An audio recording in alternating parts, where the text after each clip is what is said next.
academics as well.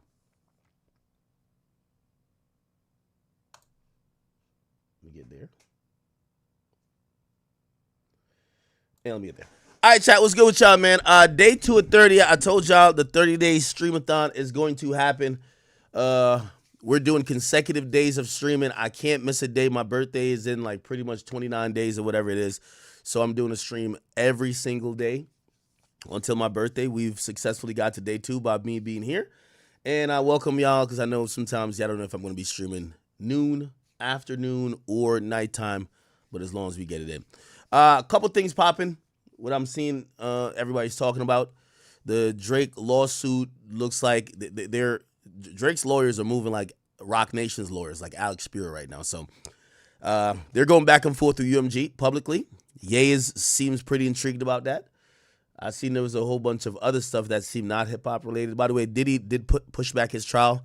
So after adding, not Alex Steele, it was Brian Steele. Now he wants an extension on the trial. I think they're requesting about 2 months or so. But Diddy wants to, he wants his trial pushed back. What else is going on? For whatever reason, I seen one of Boosie's car get repossessed, but I'm pretty sure it's not his car. It's probably somebody else's car, but it was at his house. I don't know.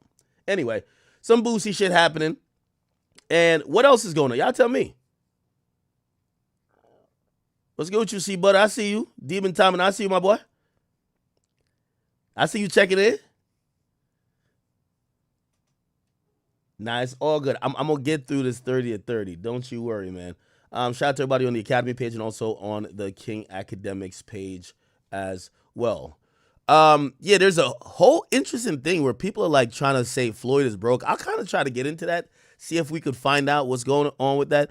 There's this whole conspiracy theory that Floyd has basically blown his fortune and has became a work-for-hire indentured servant to like all type of people, including Dubai sheiks. So, and he recently announced that he purchased some shit for $400 million. They're saying that's cap. I don't know if it's true. We'll kind of get into it. Chat, I'm not gonna cap with y'all. After I done spilt the beans about, the fuckathon going on in the industry, the Offset, Cardi B, Ari. I ain't gonna lie. Everybody was on my line today.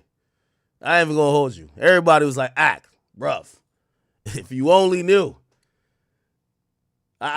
What I could safely say is these motherfuckers nasty. They all fucking each other, man. They all fucking each other, okay? That's all I can say for right now. Anyway, I don't really have a significant update on YB, but I could try to get one. I'm trying to get one for you guys on YB. By the way, also, didn't Cardi say he was about to drop like some type of deluxe? I don't think he will. Also, Uzi's teasing some new music. I think it's going to be interesting where Uzi's next move lands and how his album's going to land. That's going to be really important. Somebody said, what else happened? I know y'all want that YB news. It's okay. He's cooking up. He is cooking up. Yo, chat, the amazing thing about being like the #1 blogger in the game, when some shit happen, everybody hits your phone and just tell you some other stuff. So I'm like, oh, thank you for that information, okay? Thank you for that information. Kanye siding with rappers. Yeah, we're going to get into that. There's Kodak body cam? What the fuck? Somebody said, I don't think you're going to make it past day 4. All right, what if I do? You know I'm going to do it this time, right? Kodak black body cam? No way. By the way, I'm off that Don Julio. I feel like these are old. Like, he's been arrested for, like, so many, like, stupid-ass shit. Yeah, we've seen this already.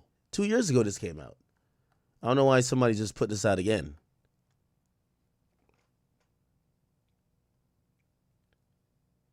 What else is going on? All right. I think we should probably start with like this lawsuit shit. If y'all care that much about it. Y'all want to start there? Yeah, I'm off that Don Julio Reposado. And I ain't even gonna cap with you. But y'all do know I'm ghetto rich. Oh, okay, okay. You know, I realized this morning I'm drinking because I started drinking no later than like probably 8:30 or 9 a.m. in the morning. So I'm drinking and I'm doing the same mix. I don't even think it wasn't Don Julio, it was Casamigos. And I realized I drank motherfucking like a month and a half expired orange juice. So I'm over here Googling if that's a problem. Is that a problem, chat? This one don't expire till May. But I definitely, because I be having so much of this shit around the house, bro, like, I think it was in the fridge. I just took it out, but it was a month and a half. I think I'll be all right. There's a new Wiz Khalifa album tonight. Okay. All right, babe. Yeah, I see the Ken Carson stuff. All right. Let's actually get to this, before I get too drunk. Let me give y'all some lawyer-demic shit real quick. Where's the full filing? Hold on. I think I have the full filing.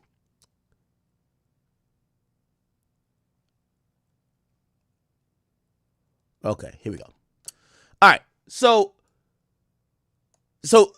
what Drake has basically done today is filed what's called an amended complaint. So he is alleging more things in his federal trial, or federal case, actually. It's a civil case, but his federal case against UMG. The base premise is this. He says that the company has, through various means that could possibly be criminal, right? Like, for example, payola is criminal. Payola would be the purchasing of, if you pay for federal airwaves to play a song or anything that's not titled as an ad that you're paying for, it's illegal. Payola actually doesn't exist with like internet. Some people might not know that. However, he's accusing UMG of doing a bunch of shit, right? So y'all use bots to inflate a song that was defaming me. Y'all promoted a song that was defaming me. We were in a negotiation where I was trying to get $600 million, and then you were trying to like underhandedly devalue me because it would be in your benefit, which kind of goes against ethical business practices.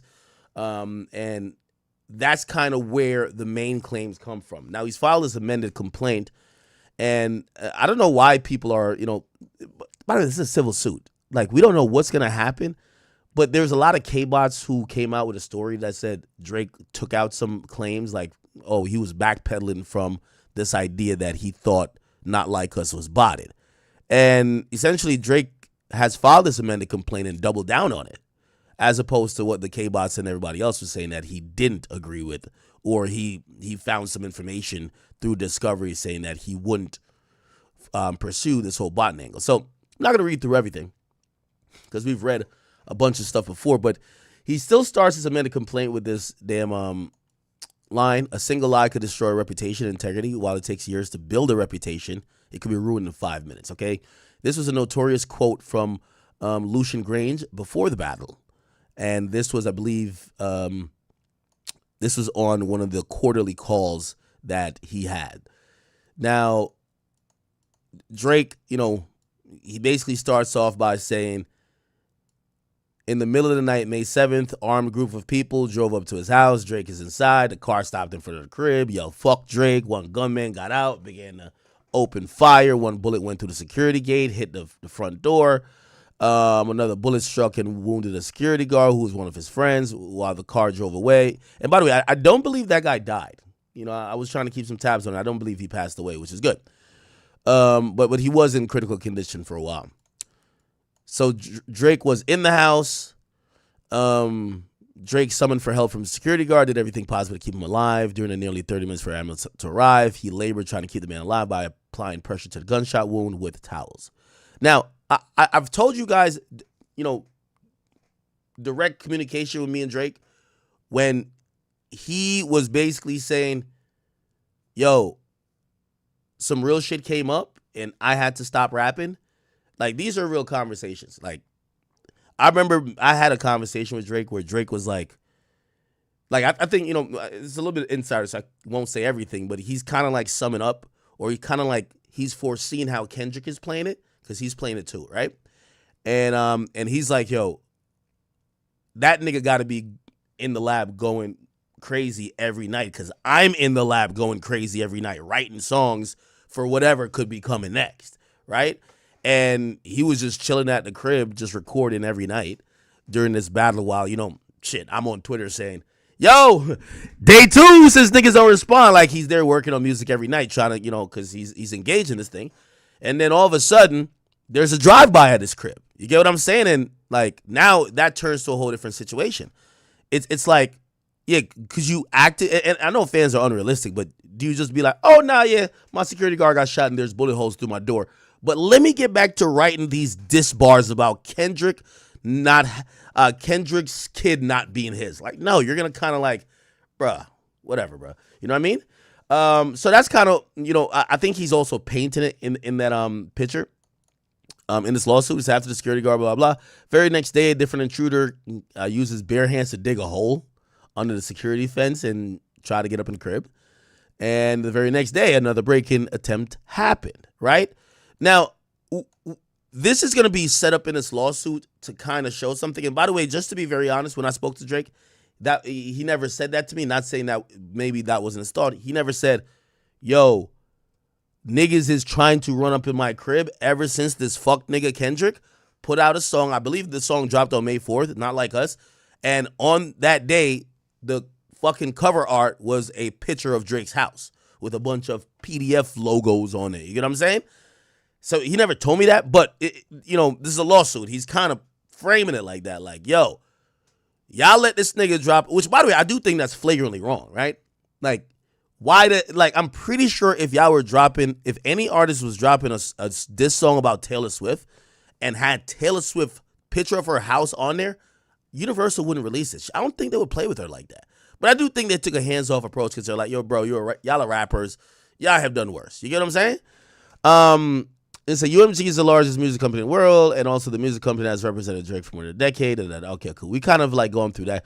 The song Not Like Us, performed by Kendrick Lamar, okay, to convey a specific, unmistakable, and a false factual allegation that Drake is a criminal pedophile and that vigilante justice is a response. Okay, the recording is defamatory because his lyrics and his album image, the image, and I'm pretty sure they're going to show the image down here. Or maybe they have a different thing for a... Yeah, right there. Bingo, right there. Okay. In the image, let's see. I'm sorry. Yeah, this is a long thing. I'm going to start skimming through it in a little bit, but let's get through as much as we can. So, it says on May 4th, right, they approved, published, and launched a campaign to create a viral hit out of the track falsely accusing Drake of being a kid fucker, okay? And the song called for violent retributions against him. Even though UMG enriched itself and its shareholders by exploiting Drake's music for years and knew that the salacious allegations against Drake were false, UMG chose corporate greed over the safety and well-being of his artists. In controversy, UMG saw an opportunity, seized it, and continued to fan the flames even after learning the incitement of violence on the 7th and 8th. The song in question, by the way, you see, this is also like a really ethical question for the executives at UMG because I'm pretty sure every grieving mother could make the same argument Drake is. Yo, y'all promoted a song called Who I Smoke, and that led to people getting smoked.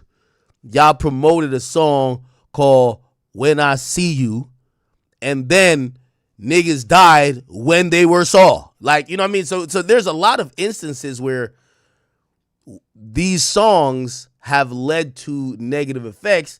And if Drake is successful by saying, yo, and by the way, those songs never got removed. So even after the death of, let's say, rapper A or rapper B, like, I mean, shit, if this is successful, technically, the estate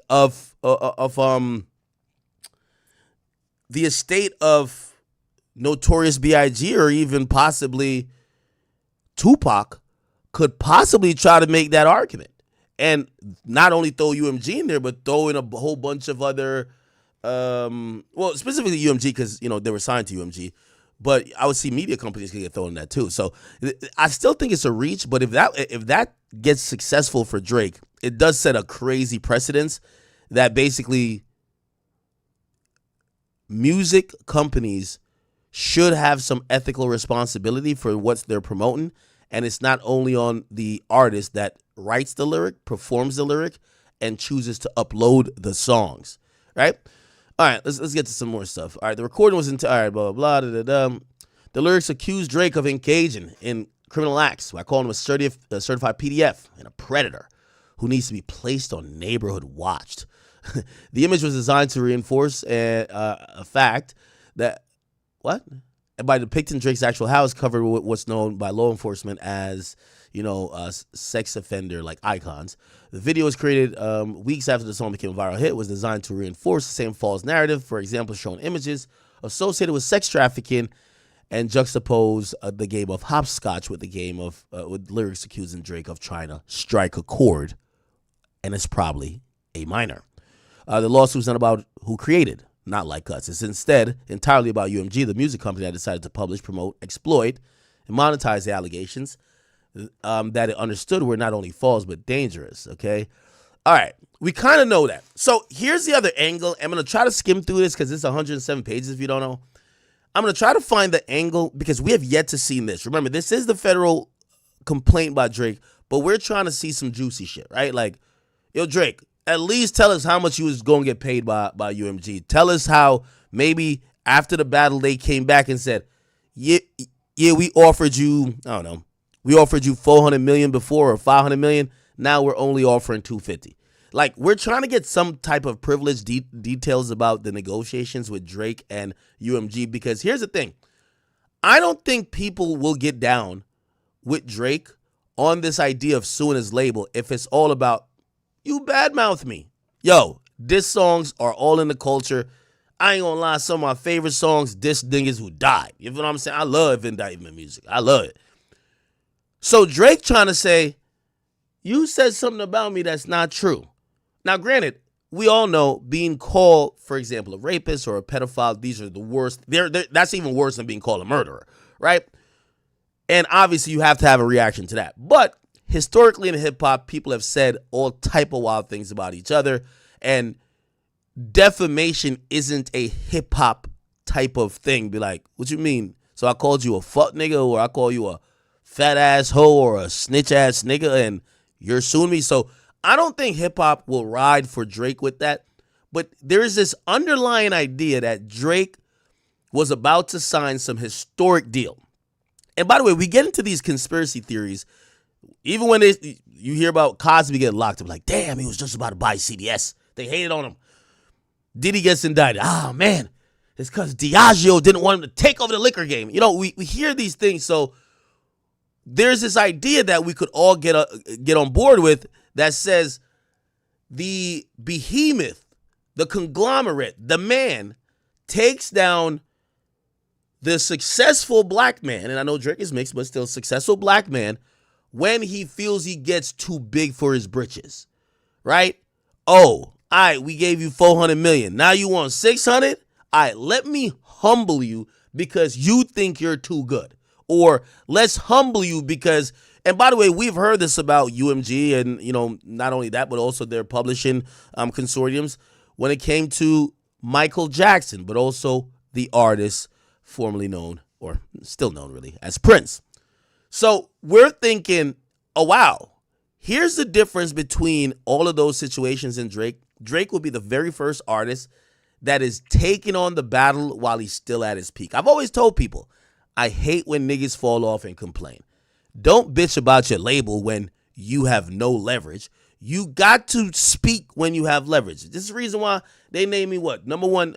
Am I still even number one? Like, I don't know if they put out a new list. They said I was the number one hip-hop media personality in the game. By the way, I feel like I'm doing Trump hands. Like, that's how Trump talks. Anyway, they said I was the number one media personality in the game.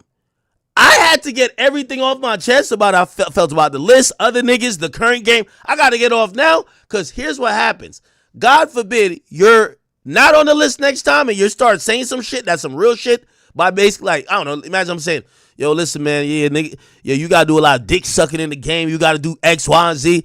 Once you're not on the list, they're gonna look at you and be like, this nigga salty, he a hater. So you always gotta speak when you're number one. That's why even though, and I think this is where Kanye kind of gets drawn to this purported battle with Drake, because as much as Jay-Z is donkey fucking Beyonce, he wasn't speaking up for Beyonce when she was losing in Video of the Years or whatever the fuck. He wasn't saying shit. The first time I heard him speak up for Beyonce was after now he got the Infinity Stone. Jay's like I ain't gonna lie.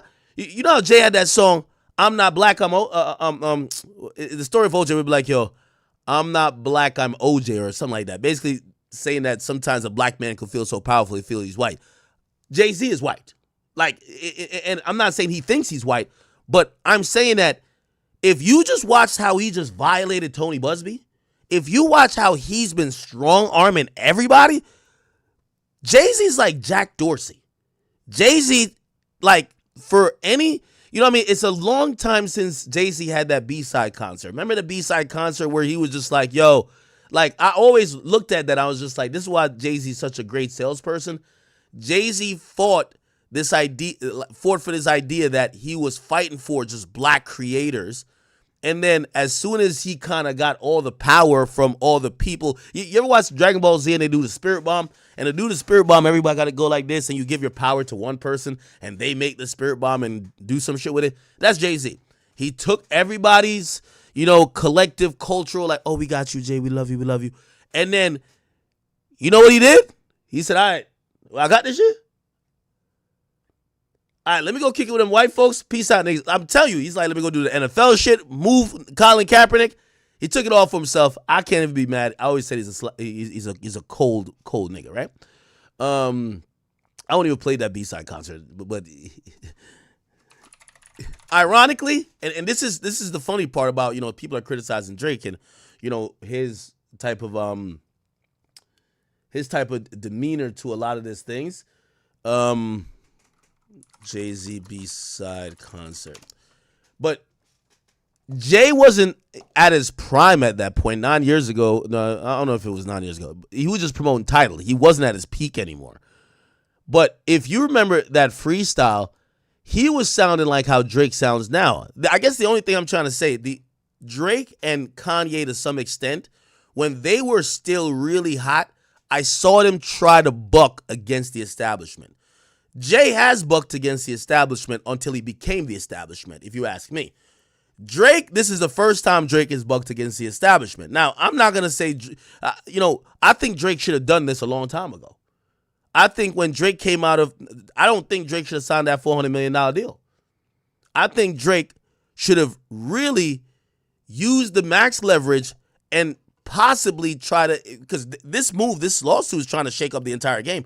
Bro, you could have tried a quasi-independent or went independent back then and shook up the game. The biggest artist in the game, that's when you were number one on streaming platforms.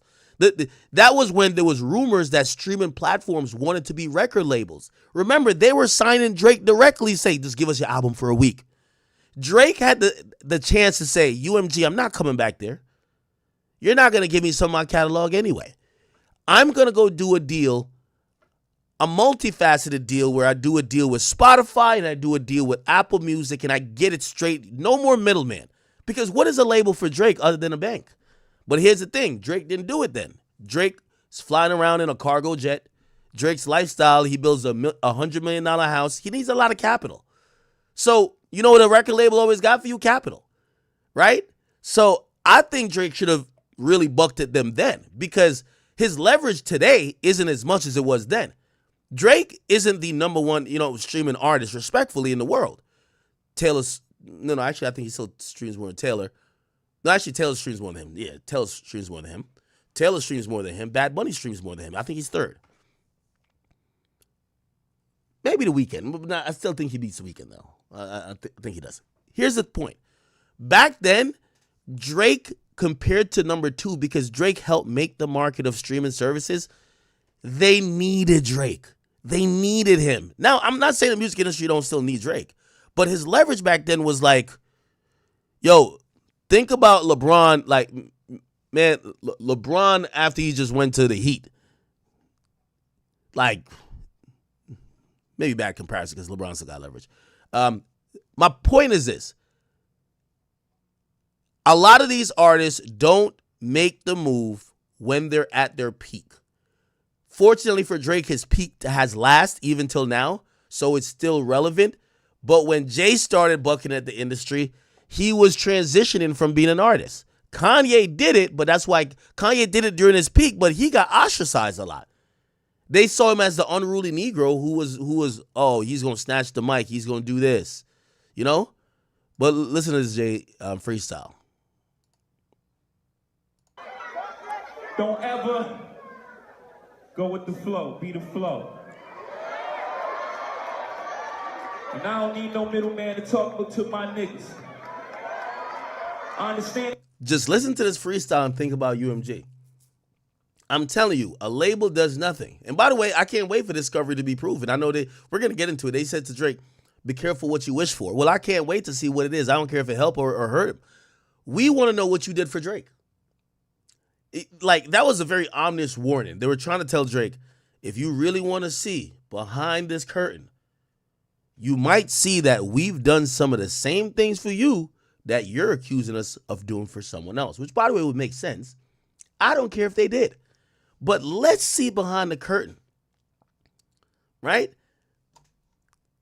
So, again, these days, a label, we don't know really what they're doing. I mean, they leverage their relationships with streaming services and shit like that, but listen to this freestyle. You're going to hear Jay talk about eliminating the middleman. Isn't the label a middleman at this point?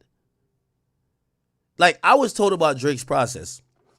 He don't play his label the album at all. There is no Bobby Shmurda, Shmoney dancing on the table, like, you know what I mean, doing all this shit, 5 backflips in the fucking boardroom that they're like, oh, no, we like this. This is some good shit the Negroes would like. No. He sends it to the label and tells them a date. There's the album. Put it out on this date. That's it. You get what I'm saying? Now, of course, they try to do like clearances and shit like that, like really quickly. But that's how his music comes out. So what's the point of a label for Drake? Well, they're a bank. They give Drake a lot of money. They gave him reportedly $400 million last time. But if Drake could, you know what I mean, he's getting money everywhere. You get money from Stake everywhere. Like, if he could just not need a bank, why does he need a label? So why doesn't he not go or try independent? Anyway, listen to this freestyle. And I don't need no middleman to talk to my niggas. I understand if you don't understand, I figure I'm jigger. That's where we differ. I take what's mine, you accept what they give you, I get you. Just listen to every line and think about Drake mentality now. I don't take no checks, I take my respect. Pharrell even told me go with the safest bet. Jimmy Iovine offered a safety net. Google dangle round a crazy check. I feel like YouTube is the biggest culprit. The niggas pay you a tenth of what you're supposed to get. You know niggas die for equal pay, right? You know when I work, I ain't your slave, right?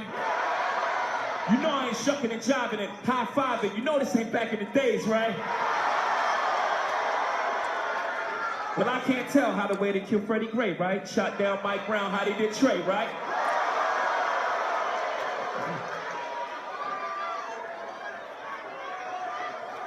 Let them continue choking niggas. We gonna turn style. I ain't your token nigga.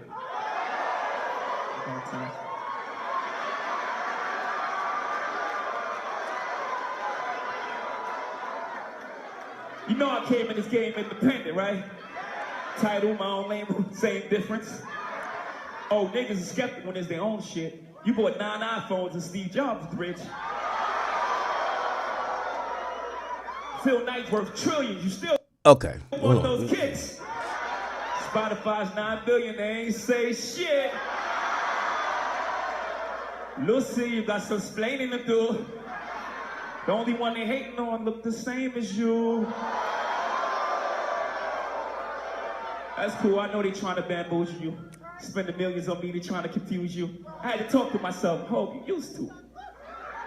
It's politics as usual. Now, one thing I give Jay that Drake doesn't have. Drake has very little cultural currency. Jay-Z speaks to us from a nigga from Marcy Projects, and as much as at this point he was playing with hundreds of millions, but he came across like the underdog that was constantly getting taken advantage of. Drake, Drake is not. I haven't even spoke on this, and I'm gonna be honest with you. That's the difference between Drake and Jay. And by the way, this was a huge win for Jay. By the way, he bought Tidal for $56 million, and then he sold it. By the time he sold it to two companies. Sprint bought half of it for $200 million, and then the other half got purchased for another $200 million. So he turned $56 million to $200 million. No, to $400 million, damn near. So basically, that's almost a 10x. But how did he do it? He did it by them understanding his leverage, with him being able to tell the culture, yo, we could affect these niggas if I say them niggas isn't like us. And that's the big difference between, Drake and Jay, if you ask me. But because Drake is doing all this through a lawsuit. Like, we're not hearing his voice. Like, he's not saying, like, even if he was posting on his story saying, yo, this lawsuit is bigger than me. This is for all artists. That's why some people have the narratives to say, bro, maybe you just salty, bro. You're doing this for yourself. Anyway, okay. So Drake has never engaged in any acts that would require he be placed on a neighborhood watch. He's never engaged in sexual relationships with a minor. He's never been charged, convicted of any criminal acts whatsoever. Okay. He then said, UMG. So by the way, I said all that to say, I'm not interested that much in defamation. I'm interested in this business play that Drake seemingly is trying to do, right? And I would imagine the business play is, yo, you guys try to snake me and devalue me for my new negotiation. Not only am I going to get you for some damages, I'm also going to set up possibly my exit from the major label system. Now, it's up to you guys if you think Drake would ever leave the major label system, but that is the conversation. So UMG did so because I understood the recording inflammatory and shocking allegations were a gold mine. Spreading the defamatory materials served multiple business purposes. Okay, so this is what we want to get into. First, the more people who listen to and stream the song, the more money they got, right? UMG owns Kendrick Lamar back catalog and recorded music, and the leadership had every incentive to prove it could maximize its sales, only after recently persuading him to get into a direct licensing deal for a limited recording commitment, okay? So yeah, Kendrick, even though he's with PG Lang, he has a direct licensing agreement with UMG, and that licensing agreement allows UMG to exploit the music, but he still owns the masters. So Kendrick does own these new masters right here. It says first, the more people, okay, cool. And then third, yeah. And it said third, in contrast with Kendrick's new first direct deal, UMG's, okay, here we go. Yeah, but they don't give details on this. UMG's contract with Drake was near fulfillment, and on information and belief, they anticipated that extending Drake's contract would be costly. By devaluing Drake's music, I can see it. By devaluing his music and brand, they would gain leverage. So this is the most important, if you ask me, angle. That's why people would try to support Drake, right? Because if there's this thought that the music industry is damn near almost pretty much a Ponzi scheme, and like, this it's like this gamut in the sense of it's a unlosable game for the companies themselves, but for the artists, you're risking everything. For example, the labels they own 85% of all the hot songs or all the songs on the Billboard Hot 100 on average at any time. Sometimes it's even 90%. So if any money's coming into music, they're making it, right? They're not seen as a monopoly, so they're making most of the real money coming into music. They also, when they have to lose leverage because an artist is getting too big, they could kill that artist and make another one. So essentially, they're playing with house money, and anytime they build artists up, and when they have to, pay too much, they kill that artist and they bring another one up. And that's like this idea that people kind of have. People thought about 50 Cent. Well, 50 Cent was one of the hottest artists in the world, and then supposedly because he had this disagreement with Interscope, Jimmy Iovine specifically, at the time, he felt like they sabotaged or torpedoed his career. Anyway, so UMG's campaign was successful. The recording cloaks clever, dangerous lyrics behind a catchy beat and inviting hook, capitalizing on those attributes. UMG used every tool at his disposal to make sure the world would hear that Drake's likes him young. Unlike any other song that Kendrick released, this song is played many billions of times. The false central message has calcified into accepted fact via social media and legacy media channels, broadcast in dozens of languages at minimum. Hundreds of millions of people span the globe. It's not just rap fans who now believe Drake is a certified pedophile, because it's not just only rap fans his music is exposed to. Instead, the recording has become ubiquitous, in significant part because UMG's deliberate efforts designed to accomplish that. Okay. All right. Cool. I'm going to do a little bit of skipping. Oh, they mentioned the Super Bowl here. They say billions of play weren't enough. They say long after UMG knew about the harm that it caused, with full understanding that countless listeners have interpreted the song lyrics and imagery to convey the assertions of the fact that UMG made significant financial investments and leveraged its professional connections via sophisticated and highly organized publicity campaigns to arrange for the recording to be performed at the most significant and viewed cultural events of the year, the Super Bowl. The recording was performed at the 2025 Super Bowl and broadcast to the largest audience for a Super Bowl halftime show ever. 133 million people, include millions of children and millions more who have never before even heard the song or any of the songs that preceded. It was a first and hopefully will be the last. The Super Bowl halftime show orchestrated to assassinate the character of another artist. UMG is pretty much responsible for legally putting that music out, and they're saying it was exploited by content creators on TikTok and whatever. Okay, cool. Now they mentioned Spotify. Spotify is actually not sued here, but they did. Drake did withdraw his motion to sue or to have Spotify in this lawsuit when he had the discovery portion, which was called a petition. All right, let me see if anything else that's good. Drake was targeted by armed intruders. Okay, we read that already. They said the mob-like responses. At one point, flyers were plastered all over Toronto with a photo of Drake and a Canadian YouTuber who was sentenced to 3 years in prison for sexual assault with the words, "Canadian predators gotta stick together." The public response intensified following the 2025 Grammys and Super Bowl, both of which featured the defamatory material. Each of the prestigious and high-exposure events introduced new listeners to the recording, causing even more people to be duped into believing Drake was a pedophile. Not only did streams of the recording increase significantly following the two mega cultural events, but threats against Drake and his family did as well. Okay.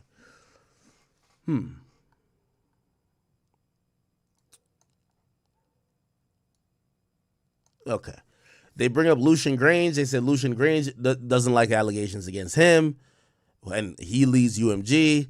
And when he was sued alongside Diddy, he went crazy in his response and said the offensive false allegation of the criminal behavior were libelous. Okay? And, all right. Let's keep it going. Now, this is where it's interesting. So many months prior to filing this litigation, Drake attempted to address these claims privately with UMG. He believed that Lucian Grange should be held accountable for these decisions and how they conduct themselves. And UMG purports to care about threatening behavior and abusive behavior. And they note that harassment could take different forms, such as, all right, well, whatever. UMG responded to Drake that he would face humiliation if he brought legal action, presuming that the public would be unable to understand UMG's role in exploiting and profiting from this dispute. Their posture is that they're the world's largest music company and it was untouchable. Their response to Drake was especially perverse, given that they were perfectly willing to sue to protect his own interests when they believe that when it believes that doing so will protect his property. Okay. All right. With his own record label wage campaign against him, Drake has been left with no choice than to seek legal redress against UMG. They attempted to spin this complaint as a rap beef gone legal, but this lawsuit is not about a war of words between artists. The lawsuit involves no claims against Kendrick Lamar or any other artist. Instead, it's about UMG, the publisher and exclusive right holder of his music, as well as Drake's, and the malicious decision to publish and promote through both overt and covert means false allegations about Drake that they knew were false, explosive and inflammatory, and continued to result in both vitriol and substantial harm for Drake's reputation. Okay, so here's a little bit about the parties, jurisdiction, the background, and then we're going to get into some allegations. This is a little background about them. They're an industry giant. They have deals with TikTok, Spotify. Drake and them have had a long time relationship. Here we go. They started profiting from Drake's music in 2009. They extended their contract in 2022. Wow, 13 years later? Now, actually, I think that's wrong. Yeah.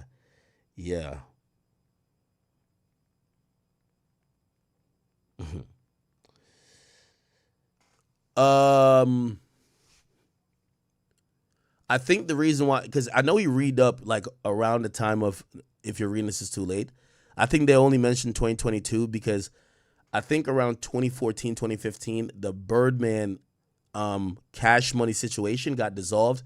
And what happened was that finally Drake's contract, like it was like an addendum. Drake's contract was inherited by UMG. He was no longer going through Cash Money. Also, they had like some extension that happened around that time too. Anyway, okay, so it was 2022. After announcing the contract, this is Drake's, all right, whatever. So the contract between UMG and Drake is up for renegotiation this year. By the spring of 2024, they understood that the rise of streaming platforms had enhanced the bargaining power for artists, and established artists whose contracts are coming up for renewal are in improved position to demand higher take rates due to improved visibility of the cash flow and risk reduction. As described below and on information, Universal was incentivized to act, and in fact did, in a manner to reduce the bargaining leverage in advance of upcoming negotiations with Drake over contract renewal. Okay. They say Drake, UMG has license over Kendrick's song. We all know that. They published the defamatory material. Okay, we know that. They're talking about the lyrics. Malibu Most Wanted, Predator Moving Flux, Gotta Be Registered, Place on Neighborhood Watch, Hey, Run for Your Life. Okay. Rabbit Hole So Deep, I can go further, I promise. All right, okay, there's going from the lyrics. Now they're going from the images. They're going from, this is how it's on Apple Music. It's on Google Images is this. Spotify is this. And it's on Amazon Music is this. That's Drake's house, by the way. They're saying the defamatory material is false. Drake has never engaged in any romantic or sexual behavior with a minor. They start using comments to show that people's minds are not just saying, oh, it's a good song. They're saying, no, we believe the song. Drake is a predator. Some people say they're saying a diss. It's the truth. Somebody says, is it telling the truth about Drake being a pedo? Somebody says, because everybody believes he loved touching kids and we have evidence everywhere. Somebody says, I love his song. Would never know Drake was a whole PDF if this information was not exposed. Okay. More comments that came out. All right. I don't want to be that guy, but I never took Drake seriously because he's Canadian. He was in the grassy, and the stuff makes it hard for people to take him serious. I thought that's why Kendrick went after him. Now that it's more serious than his Drake being fake, I'm like, whoa, if I knew all this, I'd hate Drake too. This is a checkmate for Drake because how do you exactly respond to someone call you a sociopath, a deadbeat, and a pedo? As for Kendrick Lamar, I just want to know how he found out some of these things and what took him so long to call Drake out. So these are just like comments they're using, but they're using as proof that people have made up their minds that Drake is a PDF.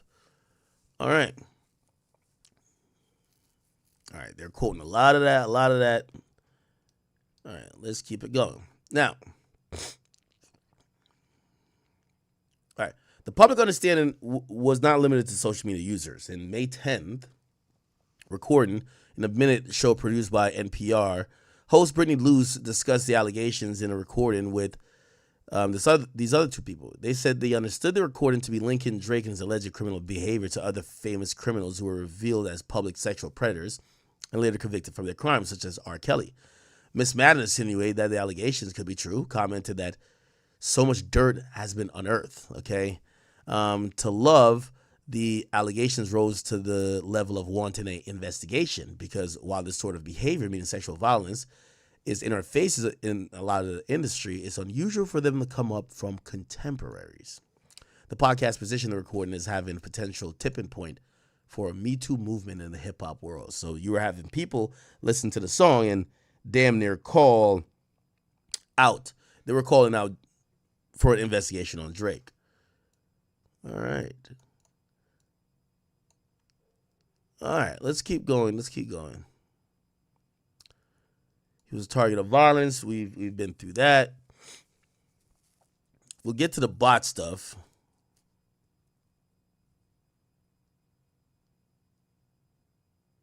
Hold up.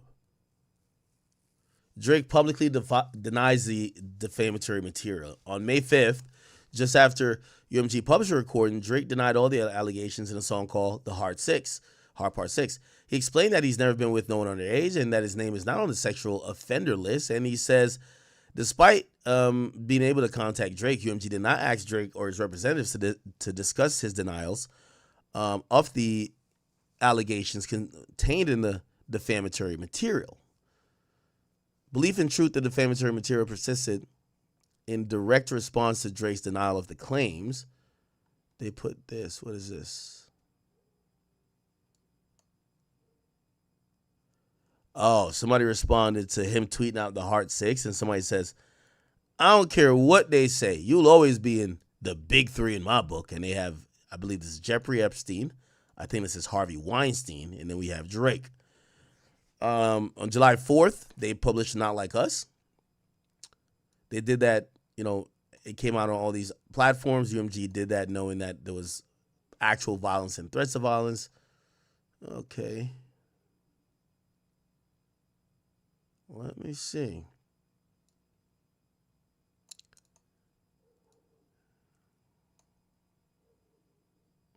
Yeah, they didn't update the views. They said the views is at, how many views is Not Like Us views? Oh, it's only at 3. I thought it was at 1 billion already. Oh, okay. It's 1 billion on streaming, definitely. Okay. It's at 320 million at the time of this filing. On information of belief, each of Sir Grange, Janik, and Lippman, and Mr. Avery Lippman play a key role in the initial publication of the video. Now, the reason why this is interesting here, and I got to break it down, I've said this before in like label politics. John Janik. So John Janik is the chairman and CEO of Interscope Records. So he's the one who's going to be the boss for where Kendrick's music's coming out of. Now, Monty Lippman, hold on, they said Monty, right? Monty Lippman, this is why it's interesting. Lippman. Monty Lippman is the CEO of Republic.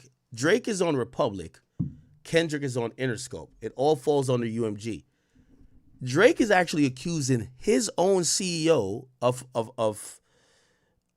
Republic. So remember, Republic has Post Malone, Weeknd, Taylor, Drake. He's saying, and just listen to this. Listen, it says,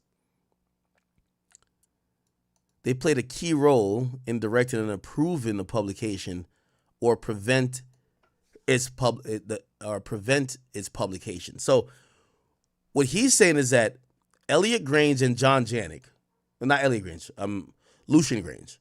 Lucian Grange, who runs the whole thing. John Janik runs Kendrick Lamar's label, Interscope. He's saying they put it out, but he also blames his own label. He says they didn't stop it from coming out. That's why he names Monty Lippman and Avery Lippman, who I believe is CEO and VP. The video caused people to believe more allegations or believe the allegations against Drake. People start calling him a colonizer. So now people would update the description of Drake's Toronto address in rideshare apps on Uber and Lyft to say Drizzy touches kids and Drizzy fun time chamber and A minor. What the fuck? So they put like location tags on his house on rideshare apps.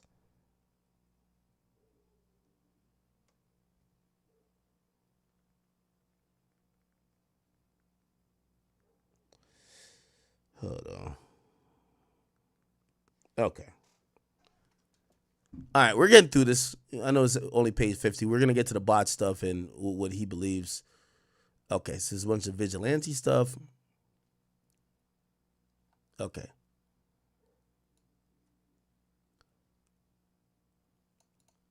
Now, in the months since the initial publications and 4 months after it understood the harms that Drake suffered, blah, blah, blah, they posted it. They said the data is falling. UMG has social media. Okay. They posted on their shit.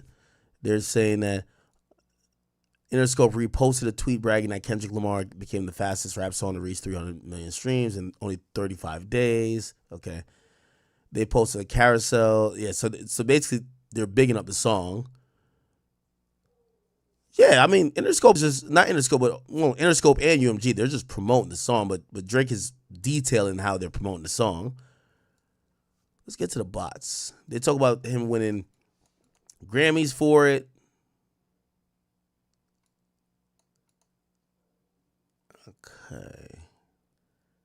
They say between Complex has published, Complex is a bunch of, come on, you know that. They published 70 articles about Not Like Us.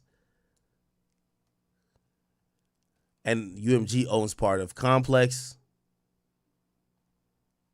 Okay. UMG grants license to promote defamatory materials. They have listed the recorder's website for licensing for TV and film. Oh shit! So you could put Not Like Us in a television show. Welcome to UMPG Songs, which is Universal Music Publishing Group, where you can browse through their catalog to stream the full songs or whatever. So you could actually contact them about trying to put Not Like Us in a movie or something like that. Obviously, you'd have to pay a fee. But they are licensing the song, which, by the way, it's kind of standard. It's a popular song.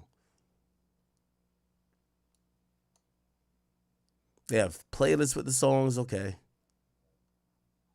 They gave licenses for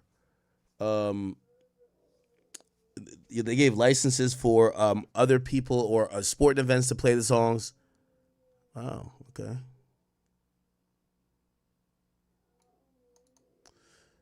The Super Bowl play the song. All right, cool. Let's get to the buy-in, man. The agreement to censor the... Okay. So now this is... And I don't know how Drake found this out, but they're basically saying that according to an NFL post on X, the Super Bowl performance, it had this amount of impressions. All right, cool.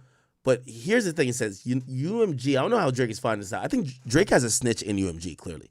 It says UMG sought out, negotiated, and greenlit and promoted the Super Bowl performance after the filing of this complaint, after months of notice that the allegations in the defamatory material were false and that were believed to be as true by the public, and that they were causing harm to Drake. The agreement to censor the word pedophile failed to cure the Super Bowl performance in conveying the recording's central defamatory meaning. Instead, the Super Bowl performance only further solidified the public belief in the truth of the allegations against Drake. It says, how many people in the world didn't know Drake was credibly being accused of being a pedophile and know now? So these are his comments.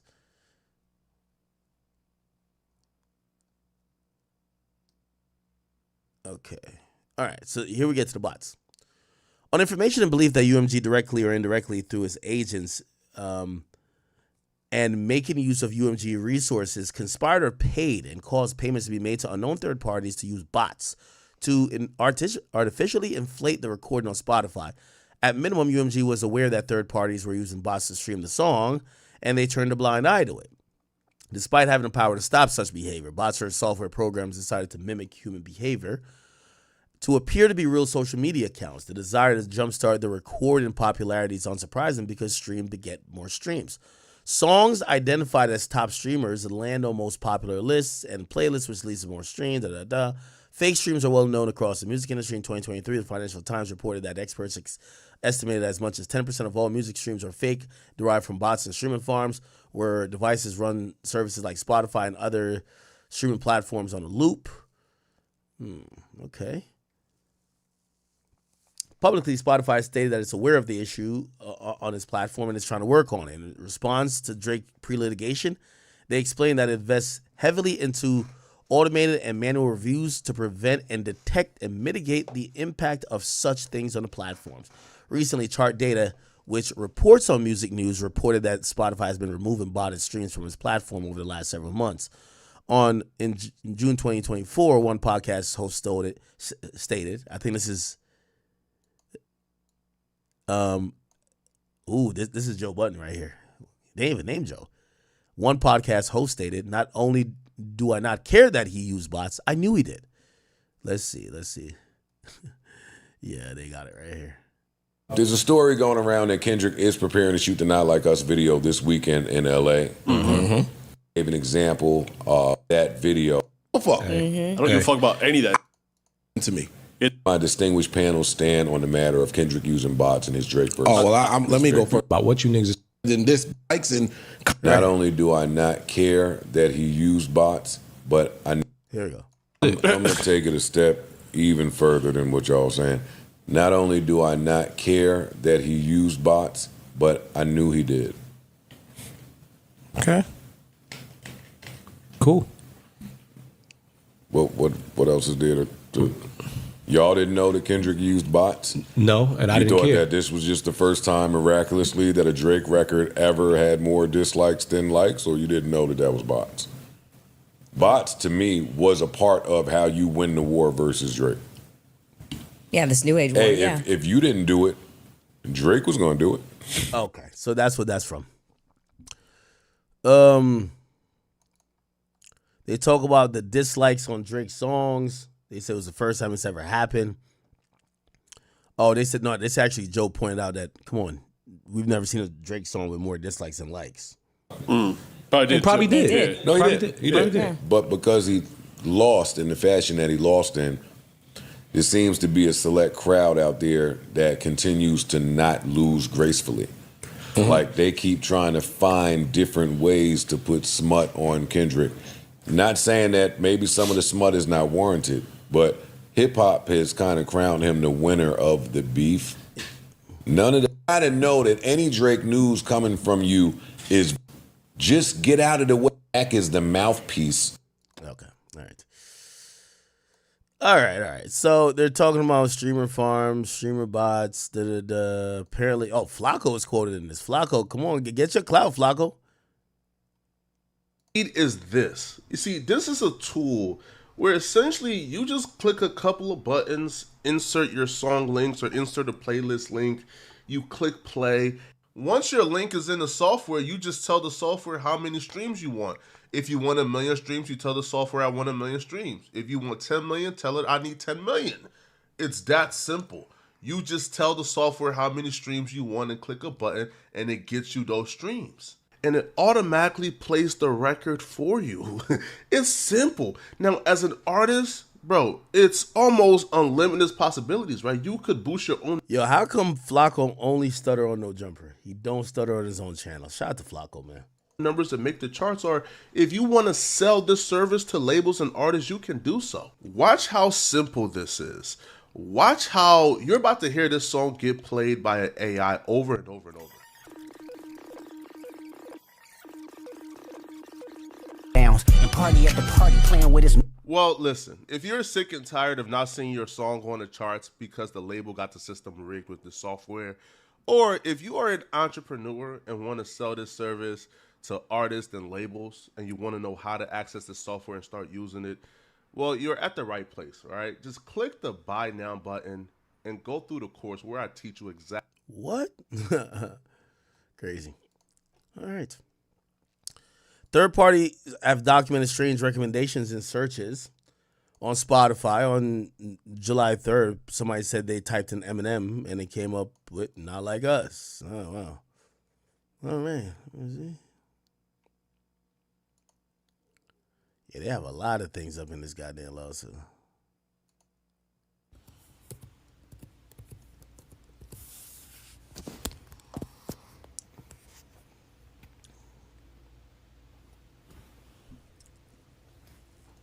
Now, here's the thing. When UMG says be careful what you wish for, I'm wondering if they have like real knowledge of maybe them and Spotify saying when something is hot, we extra push it. We give it a 50x push. So if you search any artist, I ain't gonna lie, I was searching Vybz Kartel. I was Not Like Us was coming up. I ain't gonna lie to you. Because you know I listen to Vybz Kartel religiously. But I would search Vybz Kartel and Not Like Us would come up. But I can't say it's the first time it happened. There's certain times, certain songs are like just so popular, you could feel the streaming platforms pushing it down your throat. Pause. Let's see.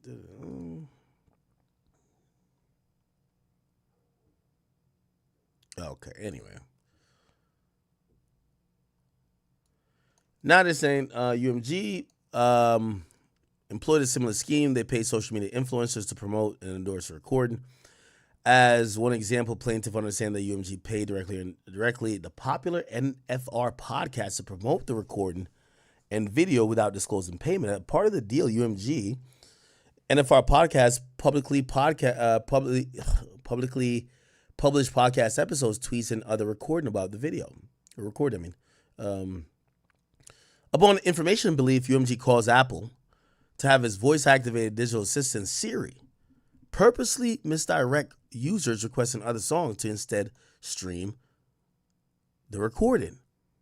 Online sources report that when users asked Siri to play Certified Lover Boy, it instead played the recording. Now, I'm going to be honest with you. Let me see if I could. Is this it?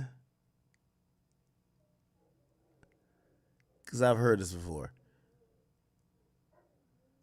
Look. I just saw somebody on Twitter request to play Certified Lover Boy on Spotify, and it just goes straight to Not Like Us. I don't believe everything I see online, so let's just test it out, okay? You're seeing my screen to a degree. All right. Play Certified Lover Boy on Spotify. Psst, I see dead people. Now, here's the thing. Not shooting Kendrick or UMG no bail, but I do believe that there's an algorithm that Siri or whatever that voice activated thing goes off, and it goes off most important lyrics, even though it should probably go off song title first, but it probably ranks songs in order of importance or popularity, and they probably know people may use Shazam or something else, and they don't know the full name of the song, so they come in with the lyric. Yo, play the song that go, dan, dan, dan, like, you know, people, they're using their phones. So I'm not going to say that's like a crazy thing, but I can see why Drake's team is going to allege it's crazy, because here's the thing. Drake has a whole album called Certified Lover Boy, but then Kendrick puts it in his song saying, Certified Lover Boy, Certified Pedophile, which he mentions the exact name of his album. And because, respectfully, that song is as popular as Drake's whole album, at least at this point, Siri is just picking the most popular thing that mentions that, as opposed to, you know, I'm pretty sure if this dude, ain't that dude on Elliot Wilson's show, he sound mad homosexual. I like notice, but he just sound mad gay. Like he got some sugar in his tank. Like he might have had a penis up his ass, or maybe he's just white. I don't know. The right way to do this should have been play Drake Certified Lover Boy, right? Because Drake doesn't have a song called Certified Lover Boy. That's another problem too. Certified Lover Boy is not a song, it's an album. Right? If it can't find a song, remember you don't say the artist name. If it can't find a song, remember it's a computer doing this. If it can't find a song with that name, it probably goes to lyrics as opposed to finding an album. So I don't really think that was whatever, but of course Drake's team's going to use that as, yo. That's crazy. That's crazy. Spotify. What's going on? Okay. Now, there's a little sugar in this nigga's tank. I ain't gonna lie to you. And I be, as much as I dislike that fuck nigga Ruri, bruv, I gotta keep it a beat. At least Ruri don't sound like he been penetrated a few times. This nigga sound like, yo, this nigga sound, come on, bro. You know what I mean? Like, come on. Come on, bro. Come on. Like, you know when a nigga, like, there's no way he talks hip-hop with this voice right here. Like, this is the type of voice you talk batimanting with. Like, that voice is just not how we talk in hip-hop, bro. In hip-hop, we need a little bass in your voice, gang. This little, sir, hey Siri, please. Nah. This batiman activity. I'm gonna keep it a beat. Straight to not like us. I don't believe everything I see online. But I heard he Canadian, though. But my Canadian niggas don't talk like that. Yo, shout out to my dog Boondog. Shout out to Top 5. Yo, shout out to everybody from the 6. Shout out to Doovie. Don't free my nigga Doovie still. They don't talk this light. This is Batiman activities. And so let's just test it out, okay? You're seeing my screen to a degree. All right. And it's not a white thing, because I'm telling you, that fuck nigga Ruri, I don't like that nigga at all. But that fuck nigga, he don't talk like this. He don't sound a little bit. He don't sound like he got a little extra sugar in the tank. Play Certified Lover Boy on Spotify. Like, nigga, you sounded so gay saying that shit. I see why they played Kendrick. You sounded so beta saying that. Like, there's no bass in your voice, nigga. Psst, I see dead people. That's crazy. That's crazy. All right. I posted a video where if you ask Siri to play Certified Lover Boy on Spotify, it plays Not Like Us. And I did some research and figured it out, because this is going viral. I saw Complex just reposted a version of it. It's going crazy on Twitter. They identify things using lyrics within the song. I'm assuming this feature is for people who don't know the name of a song, but they know the lyrics, and they ask Siri to play it, and Siri will use the AI to pick up like the genius lyrics in the background to play the song. So for example, I tried this. Siri, can you play Drop, Drop, Drop, Drop on Spotify? Maybe in this song, you shouldn't start by saying... So it went to Family Matters. Yeah, because if it's not the name of a song, it just goes to lyrics. Like, I don't know why the stupid-ass nigga even made this video in the first place. It's clear. Siri goes off lyrics, not albums. Because they can't... When you say play an album, they're not going to... They're thinking you want a song, not an album. So when you say something that's not the name of a song, it goes to lyrics, and if there's the most popular lyric with it, it goes to. By Drake. And then if you do this, Siri, can you play Wop, Wop, Wop, Wop, Wop on Spotify? Psst, I see dead people. Okay. So basically, it's all about the lyrics. Drake doesn't have a song that says Certified Lover Boy. And it doesn't lean, like, you can't be like, yo, Siri, play Reasonable Doubt. All right, let me see what else.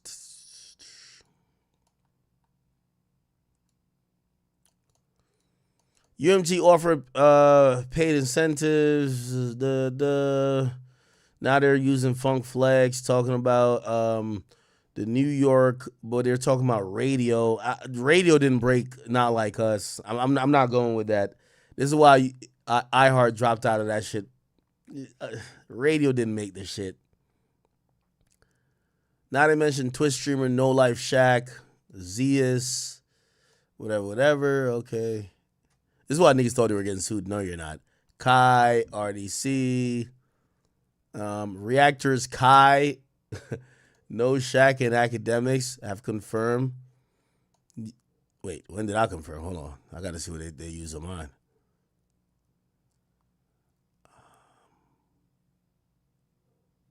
No Life Shack, Zias. Oh, yeah. We talked about it on our stream. Man, they be watching, huh? Oh, I ain't even gonna go to the timestamp. Yeah, we did talk about, yeah. I'm gonna be honest with you, bro. Y'all know Drake's my man's, but I'm gonna always be honest. Yo, bro, I'm gonna keep it a beat with you. I'm not gonna call it like, yeah, that was a thing. Bro, I could definitely say, here's the reality.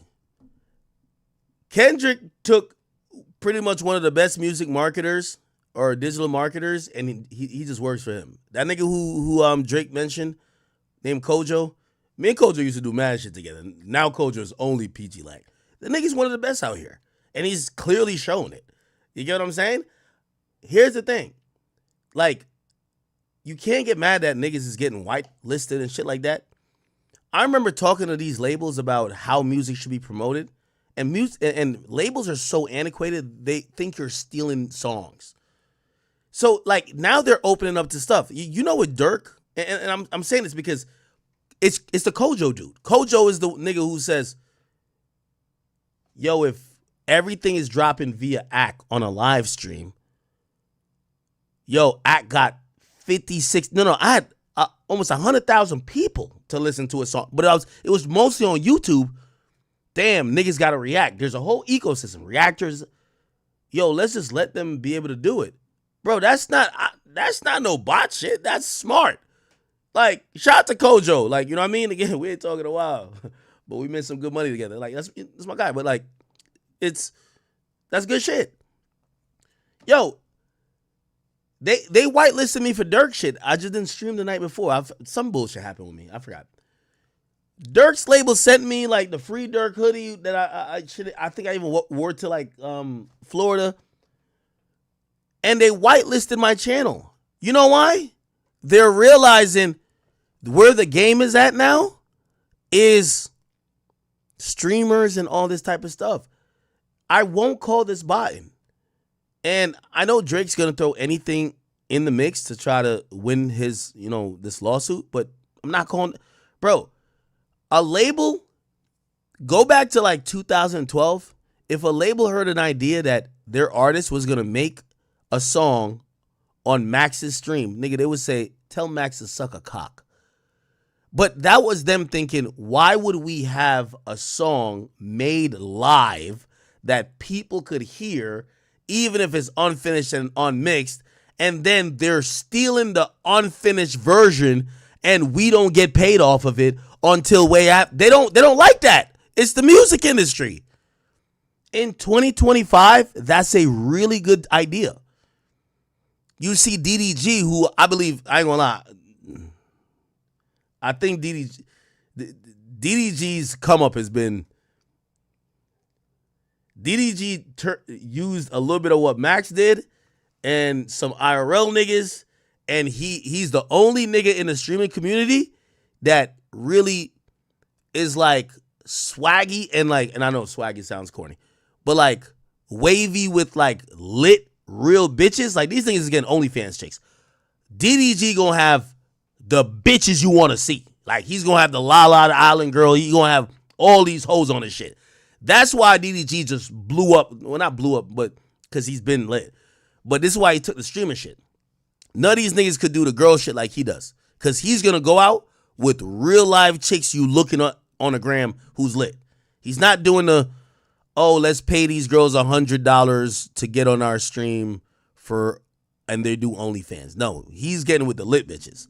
But also he did what Max does too, which is the, yo, let's rap, let's make a hit live or whatever. He did the hit-a-thon, and shit, it's been working for him. I ain't gonna lie to you. I even think DDG was ever, I never thought he was gonna, DDG is like pretty much,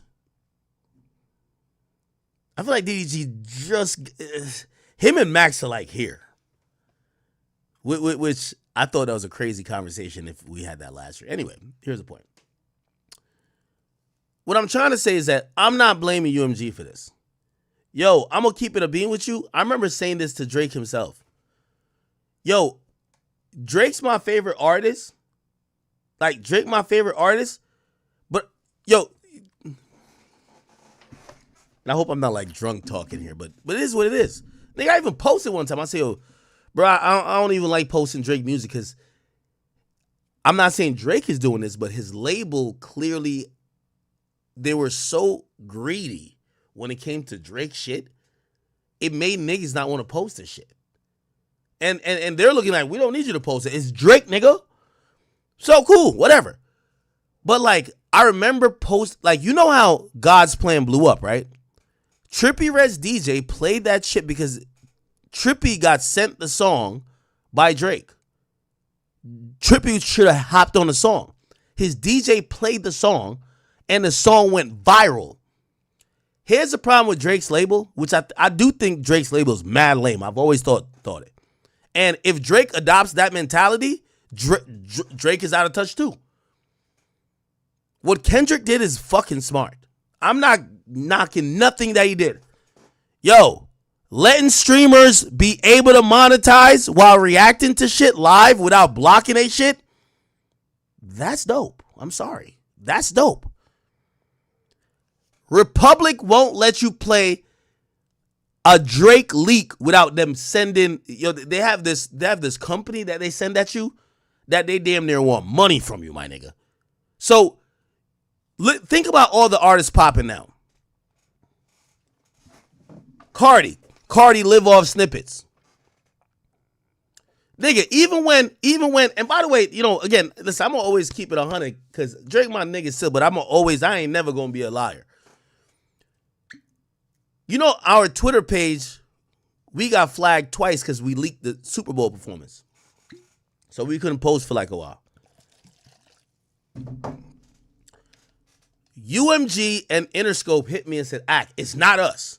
Bro, we let you post leaks. You could post whatever, nigga. We would never try you. It was the NFL that did it, honestly. I'm going to keep it a bean with you. I don't know why Republic don't do that. Like, my nigga, if I had like if I had a song from The Weeknd right now and I try to tease it, nigga, that would get this whole stream clipped. If I have unreleased Drake songs. If I play it right now, they will clip the whole shit. That's a antiquated, old school, stupid way of thinking. The way how shit pops off now, niggas is making songs on stream and it still go up. So if you ask me, Drake, and again, this ain't Drake really fully writing the law, so is his lawyer. Drake should learn a thing or two from Kendrick. I'm keeping it a bean. You got to learn a thing or two.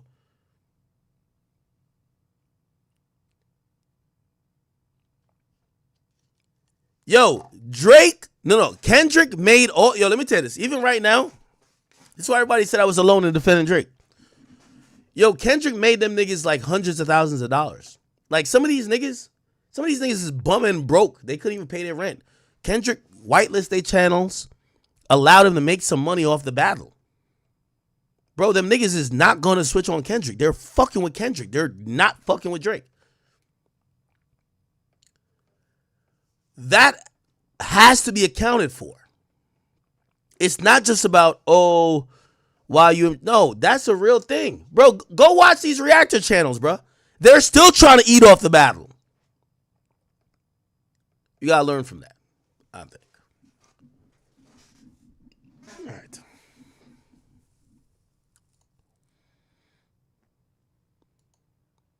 Yeah, we talked on this. All right. And by the way, I don't blame that on Drake. I blame that on Republic. Republic really, because Republic got these big ass artists, they have zero idea. And by the way, y'all Republic niggas who work digital or whatever, because I see y'all at concerts and I talk to y'all. Y'all fucking suck. Y'all are egotistical. Y'all think because y'all got the biggest names, y'all got Drake, Taylor Swift, The Weeknd, Post Malone, Ed Sheeran, that y'all don't have to deal with influencers. Like, put it like this. Dirk shit goes through Interscope now. No, actually, no. It's not Interscope. Ooh, no, it's not. That was before. Dirk shit goes through Sony now. Bro, you know what they said? Yo, Act. Dirk locked up. He can't post on his page. Bro, we'll whitelist your channel. Could you do a listening party for it? You know what I mean? I don't think I did it that night. I think I probably did it afterward. I don't know if I did it at all, honestly. But they whitelisted my YouTube. I'm not on Twitch. You see, on Twitch, I could play music whenever. Like, only place I can play music now is on Rumble. I get the most viewership on YouTube. So, here's the thing. I could get Interscope to whitelist any song for me. Yo, I want to play this on YouTube, on my channel, on my stream. They're going to be like, of course, Ak. Because we know when you play it, this is going to be mad promotion for us. Even if you're shitting on it. Sony does the same. Republic is just shitty. I don't know who they got over digital over there. I work with some of them at times. I think, again, I'm not blaming Drake. I think that they've just they have adopted a mentality to say, Drake don't need a preview. If you ever play a Drake song that's unreleased, you're stealing. And that's why I believe maybe even Drake and Drake's lawyers are looking at this and say, yeah, Universal is going crazy by whitelisting channels. No, that's very cool. I'm glad that they did that. They're supposed to whitelist. Like, yo, you know how many songs? Now I'm giving y'all some YouTube game. Bro, B-Lou and Zeus are the most popular reactors. And at times they react to songs and the labels don't even let them make money from the songs. They're gassing the songs. They're encouraging people to go listen to the songs, and they can't make money from their own video because they're listening to the song in the video. Like, these record labels are really fucking greedy, bruh. So, like, if somebody come along, I don't care if it's in a battle or not, and say, oh, y'all can make some money off your reactions, bruh, we gotta rock with it, bro. I'm sorry. Like, no matter how much I fuck with Drake, if I co-sign anything else, I would be just a fake ass nigga. Okay. All right. Anyway, that's pretty much it.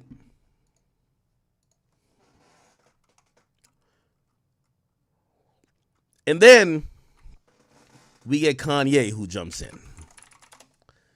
And by the way, I still have to read you their statements back and forth, but hear what Kanye said. Check this out. Yo, I'm so happy right now. You don't understand with this UMG, Drake, Kendrick situation, Super Bowl, Grammys. This shit was driving me, and you know where it should be driving me, but this is one of the biggest, if not, this is the biggest victory in music history right here. I'm never finna call Drake out of his name. I'm team Drake 100% and team Kendrick and team all of us.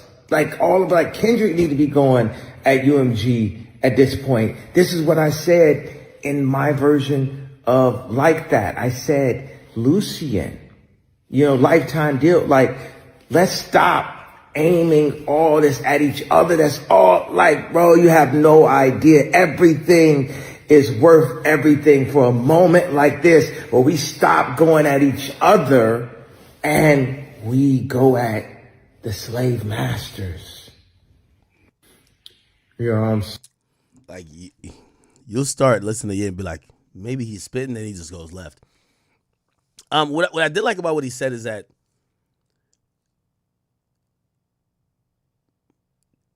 Kendrick should look at this as well.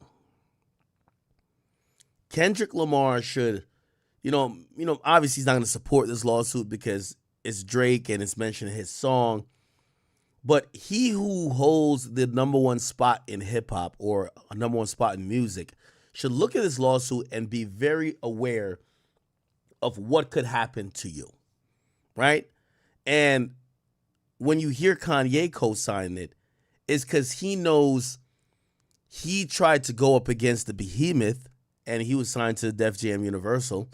And what ended up happening is that they kind of almost said, we're good off of you. We own all your classic works already. Go put out some other albums independently, but we ain't interested in giving you back your catalog. This isn't a situation. And if you think about even a situation like Jay-Z, when Jay-Z, well, first of all, Jay-Z had this partnership with Def Jam or whatever. But when he finally kind of disengaged, his agreement was that y'all own this and I own this, or I'm going to get this new company that whatever, and then I could own some of my songs. Kanye never really wanted to work with them afterwards. Kanye always seen this independent lane, and they always looked at him like, yeah, we're not just selling you your shit back. We're good. This is an investment thing that after you die, your kids die, this company will make money from. If your music is that prolific, which we all believe it is. So happy right now, you don't understand, with this UMG, Drake, Kendrick situation, Superbowl, Grammys. This shit was driving me, and you know where it should be driving me, but this is one of the biggest, if not, this is the biggest victory in music history right here. I'm never finna call Drake out of his name. I'm team Drake 100%, and team Kendrick, and team all of us. Like Kendrick need to be going at UMG at this point. This is what I said in my version of Like That. I said, Lucien, lifetime deal. Like, let's stop aiming all this at each other. That's all, like, bro, you have no idea. Everything is worth everything for a moment like this, where we stop going at each other and we go at the slave masters. Okay. All right. I don't know if Ye's is trying to angle towards trying to get some type of camaraderie with Drake, but he's been backing Drake a little bit recently, and he's been speaking out against Kendrick. I'll say that. All right. So here's the statements after this amended complaint got put out. This is what UMG actually said to Drake. He said, UMG tells Drake to be careful for what you wish for in their statement published to music business worldwide. They said, Drake's unquestionably one of the most accomplished artists with whom we've enjoyed a 16-year relationship, and he's been misled by his legal representatives into taking one absurd legal step after the other. In Texas, that's Bexar County, his counsel instituted a legal proceeding, which is a petition, with much fanfare and bluster, and on Monday, they quietly dropped the case. Now, that's actually misleading. It wasn't a case, it was a petition. In New York, in January, Drake counsel filed a defamation lawsuit, being fearful of sanction by the court for a certain false allegation. Tonight, they amended the complaint to withdraw them, only to add more baseless allegations. It says 2 weeks ago, his representatives celebrated a win, the granting of a routine discovery motion. That win will become a loss if this frivolous and reckless lawsuit is not dropped in its entirety, because Drake will not personally be subject to this. Oh, he will be subject to discovery as well. As the old saying goes, be careful what you wish for. That's an ominous warning by UMG. I think they're almost saying, Drake, fuck what we did for Kendrick and not like us. Do you really want people to know that we created you with Play-Doh and we use bots for you? We did everything fraudulent for you too. You were the test dummy. You were the guinea pig. Now, granted, it would appear that if that was the case, Drake doesn't know. Because again, if I know you used your tricks to help me, I wouldn't sue when you're using for someone else, because it's going to expose that you used it for me. So I think that's the warning they're trying to say. Yo, whatever you think we did for Kendrick, we did 10 times for you. That's what I believe they're trying to hint at. It's at both the Texas and New York proceedings, or an affront to all artists and creative expression. Should his legal representatives senselessly keep the New York lawsuit alive, we will demonstrate that all remaining claims are without merit. It's shameful that these foolish and frivolous legal theatrics continue.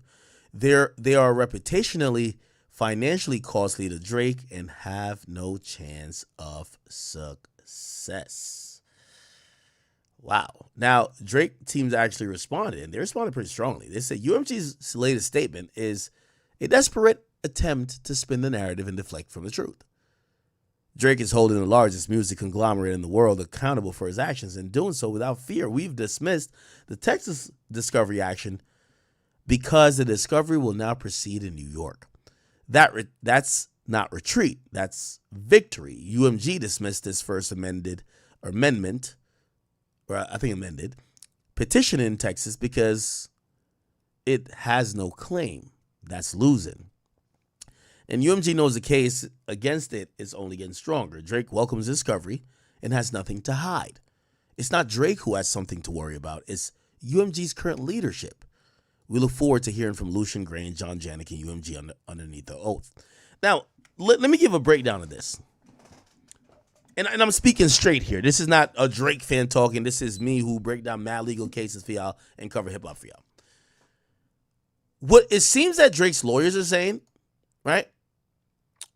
What it seems like Drake's lawyers are saying is that expose Drake. It's fine. We're fine with anything you put out also exposing Drake, because here's the thing. We had no hand in you doing that fuck shit. We never asked you to do that fuck shit. We didn't say, let's say they say, yo, you know Hotline Bling, we bought it. I think Drake's demeanor is saying, we never asked you to do it. We had no idea you did it. We had no parts of you doing it. We weren't told you did it. We didn't assist you in doing it. Which I think their assertion is like Kendrick and his team is in cahoots with Universal, knowing that the fraudulence is happening. So I think he's saying, I don't care. Like, sometimes, I always say, I'm a bad person to argue with. I'll expose me to expose you. It's fine. Like, don't ever think that, Ak won't say this because if he say that, you're going to make him look this way. All right, fuck it. Let him look at me like that, but let him know the truth about both of us. So it looks like Drake is saying, yeah, if y'all did some shit for me, put it on the table. But here's the thing. It makes y'all look worse than me. Now, granted, Drake is a musician in the public face, but what does it do to the company? I think they're playing a little bit of chicken, too, with it.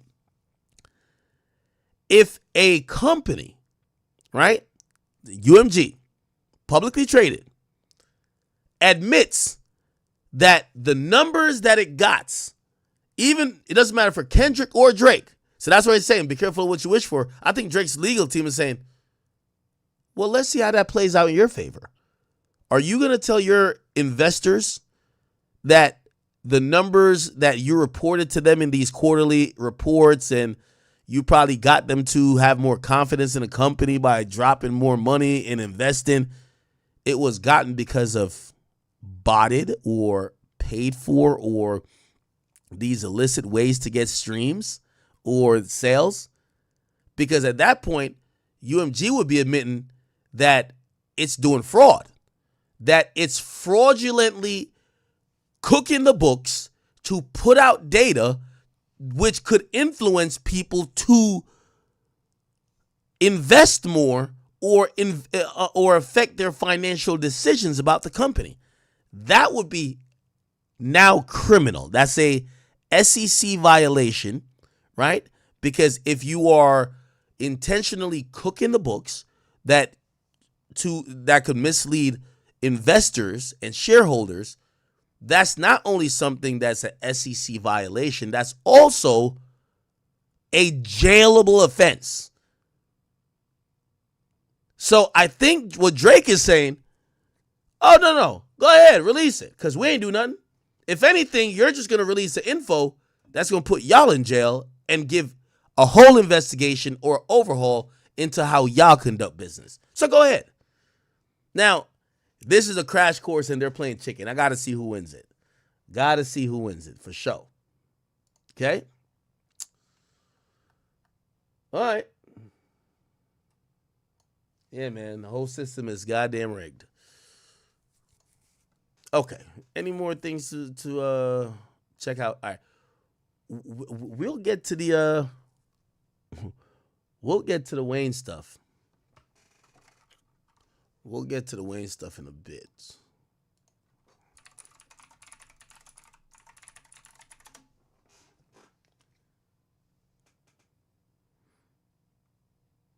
All right. Now, oh boy, chat. Shout out to my peoples.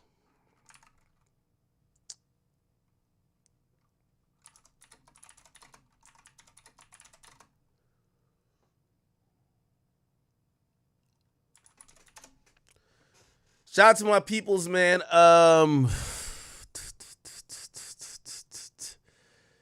Not gonna cap with you. So today, a homegirl of mine hit me. Chat, they tell me the rappers are in shambles. Yes. They said the rappers, like in Jamaican terms, we call this a gal clown. To make this colloquially understandable for y'all, a dude who is sprung over the pussy, strung out on a chick, is crashing out over a woman, is with a woman who might be with other men. That person in Jamaican culture is called a gal clown. It's basically a clown for the gals, or the clown for women. I've been put on a lot of game, chat. Man, my phone was going off today like a hotline. Everybody that knows somebody that knows somebody that knows somebody, they said, "Ack, I don't know how the hell you this late." These rappers are simps. They're tricks. They lead with money. They rap about it and brag about it.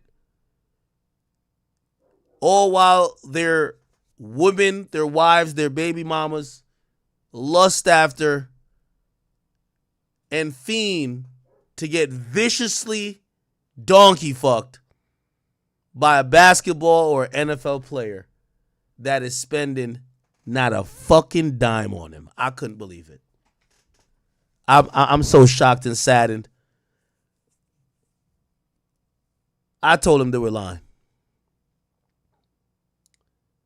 After I found out about 3 other people's chicks that Stefan Diggs was piping out, I'm here to comfort the rap community. You tricks and simps. Y'all be saying y'all getting the biggest bags in the Chanel store for the girls if they want it. Y'all are getting them titties and BBLs that the athletes are going to go fuck. That's what I'm hearing, chat. The athletes are fucking all the rappers' bitches. I ain't gonna lie to you. This is like crazy to me.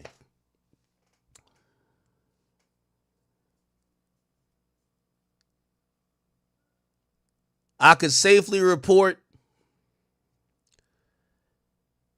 You know, I said yesterday, I said, all rappers breathe a sigh of relief that Stefan Diggs is finally trying to be faithful to one woman, which happens to be Cardi B. I heard about another nigga, bro. I ain't know these NFL players was giving it up like that. Oh, my God. Rappers today, near and far, are relieved that supposedly my man's Sauce Gardner, he's fucking with Ice Spice. Trust. I know a homegirl that told me all the details. I couldn't believe it. All that stop playing with him riot, she threw that nigga out the bus. It's over. She threw that nigga to the wind. It's over. I like him too. I got no problems with him. But I was defending his honor on when I was streaming with 6ix9ine. 6ix9ine said, it sounds like he's in the cuck chair. I said, no, he's not. I've heard he's out of here. The info is, I hate to say T because I'm a grown man, but this is piping hot. My boy Sauce been holding that down since the goddamn Super Bowl. Riot just been in the closet making beats, sending them over. It's over, bro. But it's okay. Riot, I don't know how you gonna bounce back, man. Fuck with you. You know, it's a cold game out here, bro. It's a cold game. Just collect them publishing checks and keep it moving. Anyway, from what I've been hearing, because I thought, and I did my fact, I said, nah, this is a PR relationship. The homegirl I'm talking to said, man, Ack, if you don't stop the fuckery, these two been dating.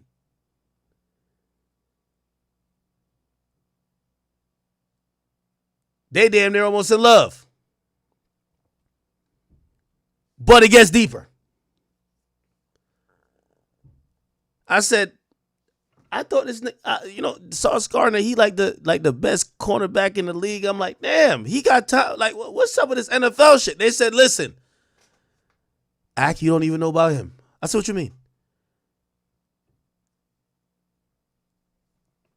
They said there's a few rappers, baby moms.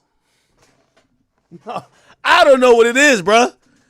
These NFL niggas is taking, these rappers are suckers, and the NFL niggas are fucking all their girls.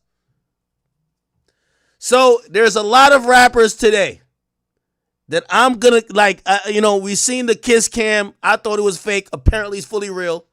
That's a shorty. But a lot of y'all other rappers, there's like two in particular. When they said their name, I almost shed a tear. I couldn't believe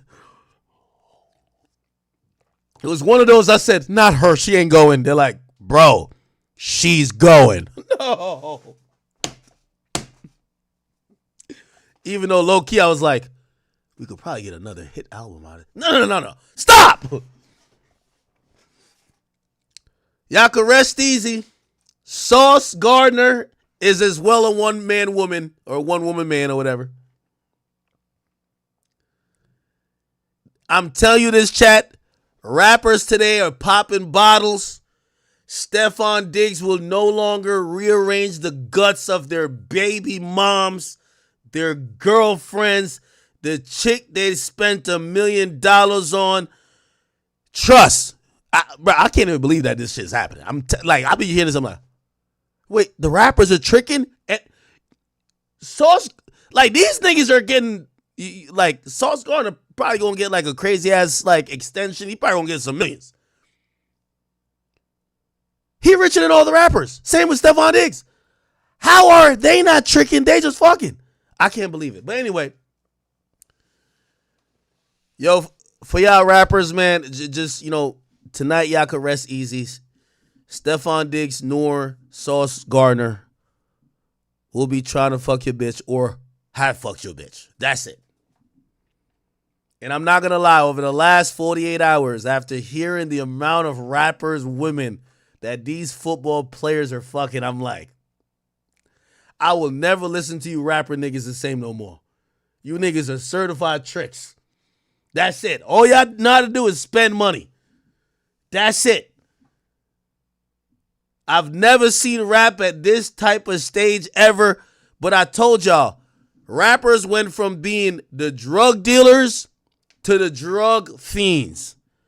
They went from being the wannabe pimps to now being the cucks, the nigga getting his bitch took, and basically having everybody do everything with his chick while he's singing about buying her Birkins, Chanel's, blowing a bag in the store. Rap, it'll never be the same no more. I can't believe this shit.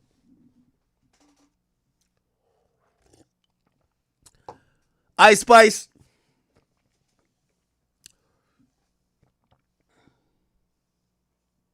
Yeah, Ice Spice and Sauce, I fuck with it. Yeah, I know this nigga Riot. He punching in the air right now.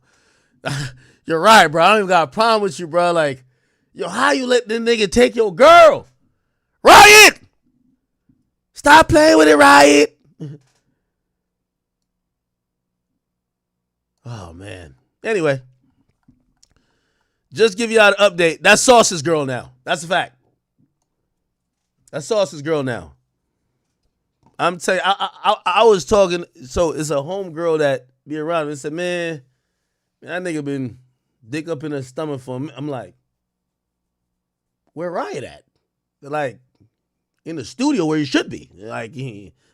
She ain't with that nigga no more. It's over. I'm like, oh, shit. That's Sauce's girl. I'm like, oh, shit. I bet. I said, I thought this was PR. They said, ain't no PR. No. I'm not saying Riot should make a dumb move because I ain't gonna lie to you. Ice is a star. If you come in as a Safari role, it's only so long you can keep a girl, bro. Let me tell you this. The only way to, like, you can't have your girl be that lit, bro. Like, I'm telling you, it was only so long you could keep her. Like, no disrespect to my man Riot, but like we've seen that gameplay already. Like, they're looking at you like you the Safari role, nigga. Like, nigga, this whole time we ain't never seen a kiss cam with her and Riot. Only thing we heard was a drop. If I was that nigga, I would have been kissing her in public, letting niggas know that's my bitch. I ain't gonna lie. Shit, I heard niggas ain't even, the whole time riding with her, niggas ain't even know they were together. Like, niggas was shooting their shot in front of the nigga. Like, on some Safari shit. Like, seriously. You know, niggas were like, they say, I forgot it was Wayne or somebody, they said somebody just shot their shot at Nicki Minaj in front of the nigga, like. And he like, yeah, I was just trying to fuck my bitch. And he looking at his bitch because he can't even say nothing now because he can't fuck up the bag. He's like, I hope she gonna say no. Damn. But it ain't about right, man. Shout to Sauce Gardner, man.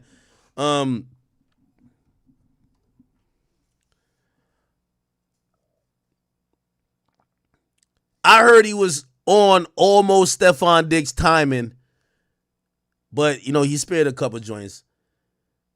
But all I took from this is after hearing about how many rappers, baby moms, Stephon Diggs done fucked, and all of the chicks that this nigga could fuck, including a couple niggas' baby moms, I'm like, these rappers are suckers, man. Or maybe the chicks are just hoes. I don't know. Like, maybe I should stop blaming rappers. It's probably the chicks are hoes. I don't know. Anyway, congrats to Sauce Gardner and Ice Spice, man. I think that, so, you know, I got the confirmation. They're officially together. Or they're rocking with each other.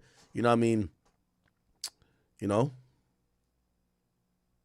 It's good for them. Good for them. Let me see this little kiss cam. Oh, wow. And they did them like that. I also heard that they didn't see the kiss cam. That's what I heard. You know who Ice Spice is? She's coming tomorrow night. Yeah, show me. Right here. That's her. Oh, she's coming tomorrow too? Yeah. Cool. She's a rapper? Yeah. Okay. Trying to think what song you might know. Oh, that's a kiss cam? Oh, wow. And they did them like that. I'm doing them now. I'm about to go do them now. Just go for the cheek, bro. Come on, Sauce. Go for the cheek. Is that a boyfriend who's not? Yeah, kissing? I guess they weren't. Yeah.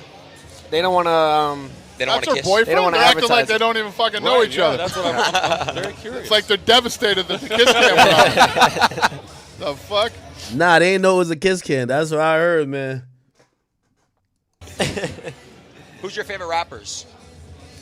My rappers are. By the way, I heard they ain't love. I'm telling you that as a fact. So Riot, bruh, just keep making a beat, send over the beat pack, collect your publishing.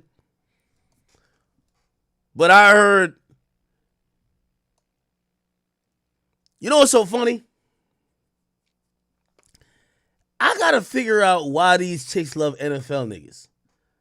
Cause I heard a story that Ice Spice turned down 3 notable rappers. That she turned down Drake. Drake was trying to fuck. She ain't fuck Drake.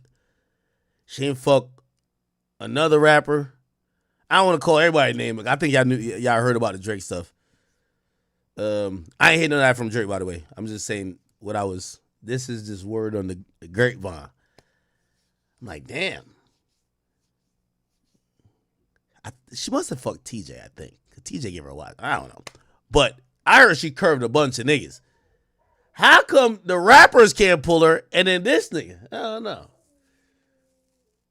Why this nigga look like Riot over here, man? Like they got Riot over here in the cuck chair, man. I ain't gonna lie, bro. And by the way, I'm not saying this for Riot to crash out. This nigga from Detroit, you know what I mean? Like, you know, this is a little hood nigga from Detroit. I don't think he's the one you want to try to do it on, but whatever. All right, y'all. I need everybody to quiet down. This is when I realized, you see, women start to, you know what's so funny? Most rappers are broke. This is why they all talk about what they could buy for a woman. When a woman get with a athlete that his contract is public, that he about to get paid hundreds of millions, and by the way, he's number one quarterback. He gonna get paid hundreds of millions, right? They don't even require them niggas to buy them none. They just require the tricking from the wannabe broke rich niggas. which are rappers. And welcome Sauce Gardner, Ice Spice to the fight. Appreciate it. All right, look. So how you feeling about the fight so far, brother? Man, it's going good. You know, I think the ladies definitely had the best fight. You know what I'm saying? Yeah. Okay. Ice Spice, how you feeling, mama? I'm chilling, and the girls ate though. Stop playing with it, Riley. No, Riot. Shit. Okay, the girl. What y'all got going on? We chilling. Okay. You know You know what that mean? We fucking.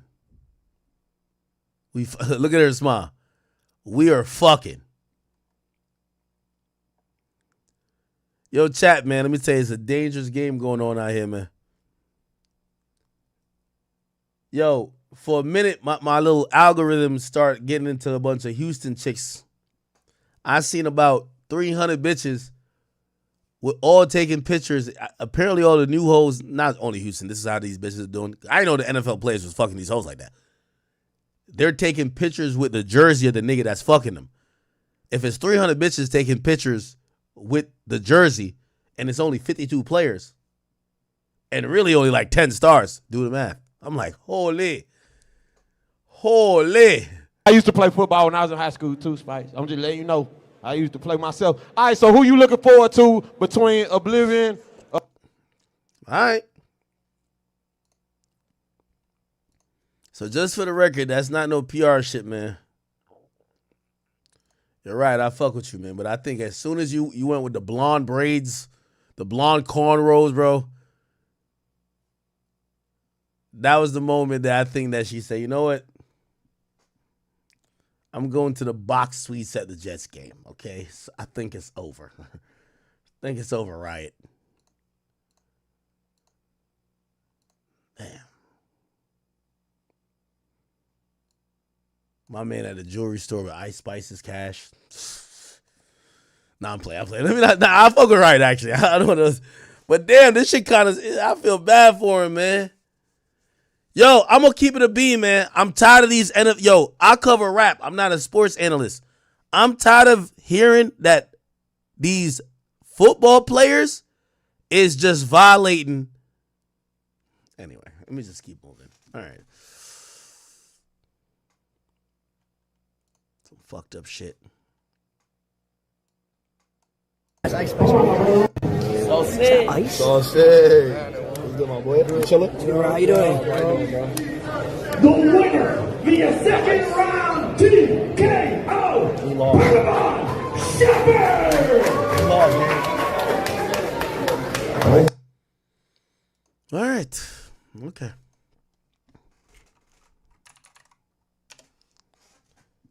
Let me see.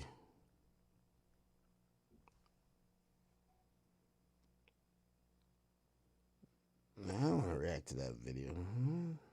I mean, I can. Okay. Real quick, let me see anything else other than going on. Yo, did y'all see the Lil Wayne thing, bro? Yo, I love Wayne, but we going to have to stop giving Wayne excuses. Lil Wayne, we love you. But every time you speak, it makes us realize that unless you're going to, I keep telling you, Wayne's discography going to age bad. He one of them, if you were there, you knew, like, if you know type situations. Because Wayne has been so disconnected with the, like, yo, Drake is trying to do songs and Drake's trying to do streams. Like, Drake is trying to still tap in with the current culture. He wants to be current. Drake might remix a TikTok song. You could tell. Lil Wayne, he's been so much in this I am a Martian land. Once he said he thought 21 Savage was a group, and he said that 10 years ago, I said, oh, this nigga's cooked. Now, it's one thing to be like, yo, I'm into my own craft. It's another thing to say, I don't know the current pulse of the culture. And that does matter because you don't get to adapt. You don't got to fully adapt, but you got to find how you like exist in the ever-changing climate. Music is a ever-changing climate. Because if Wayne was Like, for example, if you brought somebody to 2008 and they're rapping like a hip, a hop, a hip to the hop. No. That type of rapping is not how people are doing it. Like, you have to adjust to the times. And we have to be honest. Wayne, one of the best artists ever. But he never adjusted. And we always loved that a little bit about him because he was never dick riding type shit. But you saw how separated he was from the rest of the culture afterwards. Right? Now, he commented on the Super Bowl, but he also commented on some other stuff. Wayne said, every time I looked at it, he was talking about the Super Bowl. He says he will no longer consider performing at the halftime show. He says, every time I looked at it, it was nothing that made me want to go inside and see what was going on. He says he vows he'll never consider doing another halftime show. Sorry. He said, they stole that feeling. I don't want to do it. It was perfect. Okay? Here's the thing too.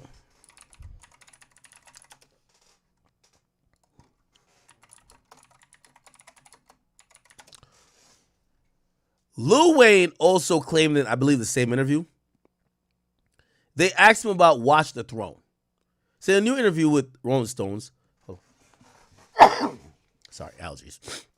A new interview with Rolling Stones, Wayne didn't understand a reference to WTT, which is Watch the Throne. Prompting this conversation. He says, what's that? They said, Kanye and Jay-Z did an album. He said, Kanye and Jay-Z did an album? Now, if it was anybody else but Wayne, we would say, oh, he's being funny. He's trying to play them. But I think niggas really look like Wayne is spaced out, bro. Like, what the fuck? Like, my nigga, like, come on, bro. Like, that's what I'm saying. We love Wayne and we give him his credit. But, like, when we tap into Wayne, by the way, he does have Carter 6 coming out, which supposedly is going to feature Miley Cyrus, Billie Eilish, Wyclef Jean, Andrea Bocelli, Ye as a producer, Wheezy, MGK, Elephant Man, Cameron Carter, who's his son, and Bono of U2. All good, right? All good. Like, you know, I like these features. Hopefully it's great. But Wayne exists now for me where it's like, it's nostalgic. Like, oh, shit. Like, oh, you fuck with Wayne? Like, that's how he exists to me now. He doesn't exist in any type of way where I'm like, oh, shit. I want something contemporary with him at all. Not saying it should. You get what I'm saying?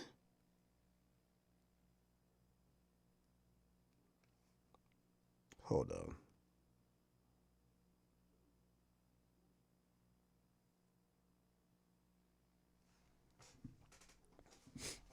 Okay. But yo, he's really like tapped out of this shit. Let's see if we go Lil Wayne, Rolling Stone. Let's see if we can find this interview. Like, here's an interview. Oh my God, they won't let us see it.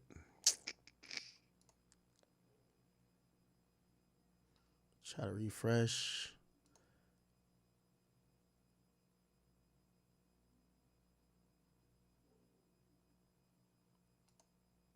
Okay, it still won't let me see that. Let me see if I can find it rewritten on a different page.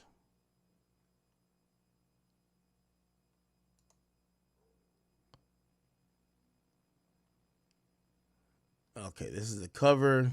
Whatever. He addresses Kendrick Lamar. He basically said,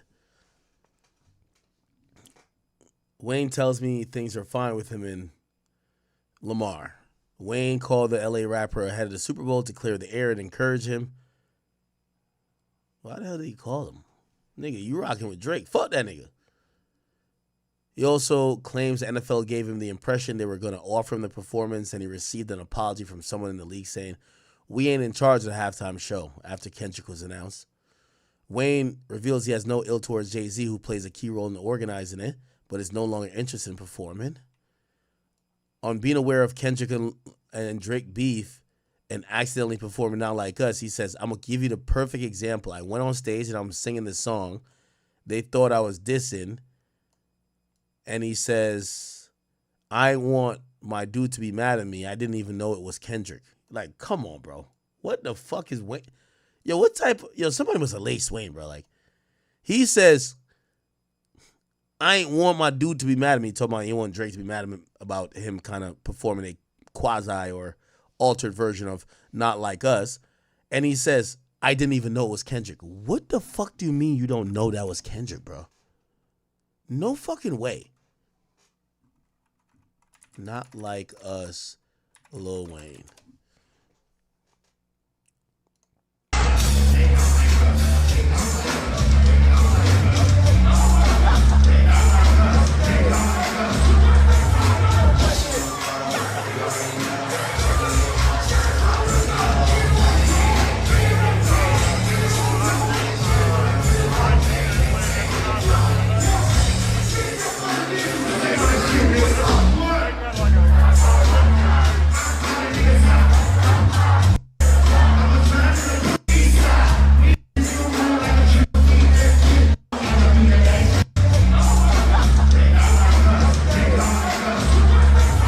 Oh, that's when he did at the beginning. Nah, oh shit. If I'm Drake, I'll be mad. You perform my song with you, and you start off by saying they not like us?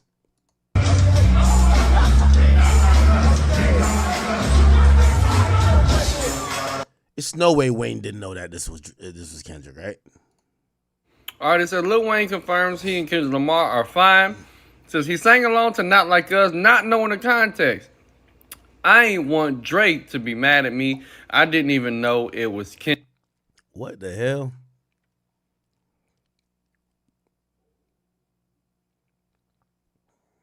I'll just quickly read them. I know you know them. Actually, don't. Okay. My hard work let Lil Wayne down. And I think he just mean by he saw what everybody else he saw how much it meant to me.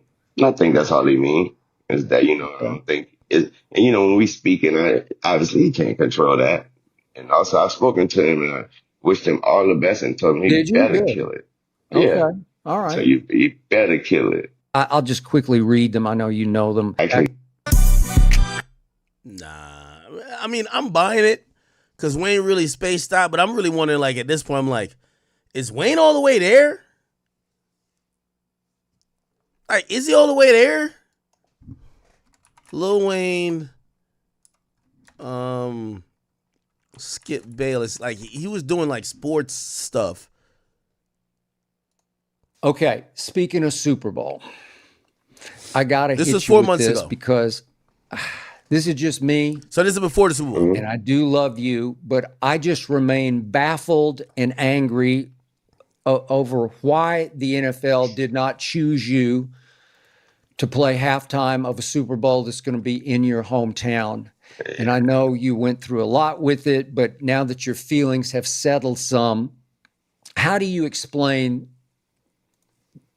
they're choosing not to ask you? well, so I'll give you two, I give you both. So when I say I give you my general answer and then I give you the personal answer. So generally I explain it. Generally, I just believe that, they, for whatever reason, I believe that it's over my head, meaning that's, I can't, I don't know why, period. Yeah.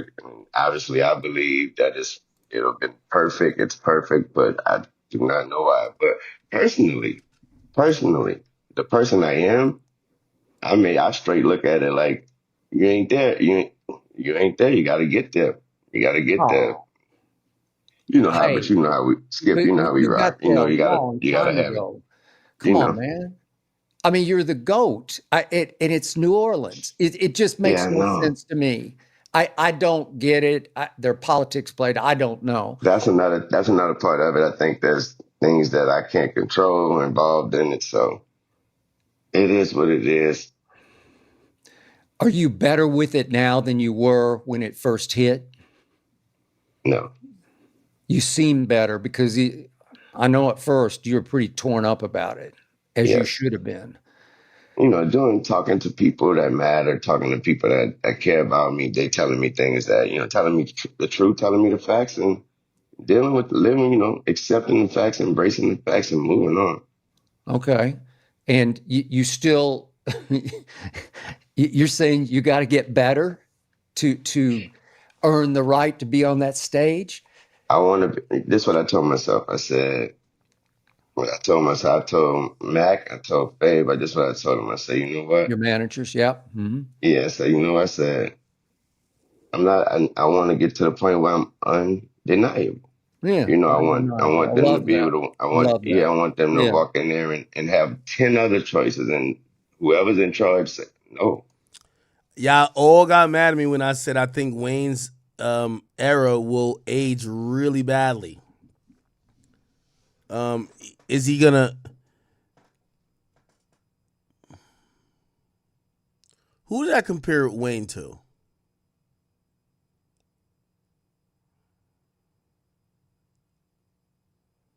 Wayne might be Allen Iverson. And Allen Iverson was my favorite basketball player of all time. But his era and his style aged badly because, again, Wayne has had some good albums, but I don't know if he's had like these bona fide classics compared to like his contemporaries or people he would be mentioning that. Like if we talk about classics that Jay-Z got compared to him, can't bring Wayne in the conversation. You would have to be like, yo, could we count the mixtapes? I forgot who I had compared him to before. Okay, I love that. You have to go with him. I thought you were undeniable right here, right now, but that's just Thank you. Okay, so explain this part to me because I don't know the backstory of this, but what Kendrick Lamar, you know, what his lyrics were about you. What can you explain? I'll just quickly read them. I know you know them. I used to bump that Carter 3. Okay. I used to bump that Carter 3. I held my Rolly chain proud. Irony, I think my hard work let Lil Wayne down, from Kendrick Lamar. Let Lil Wayne down. And I don't really understand that. Help me out. What was that about? That was my first time hearing it. But I think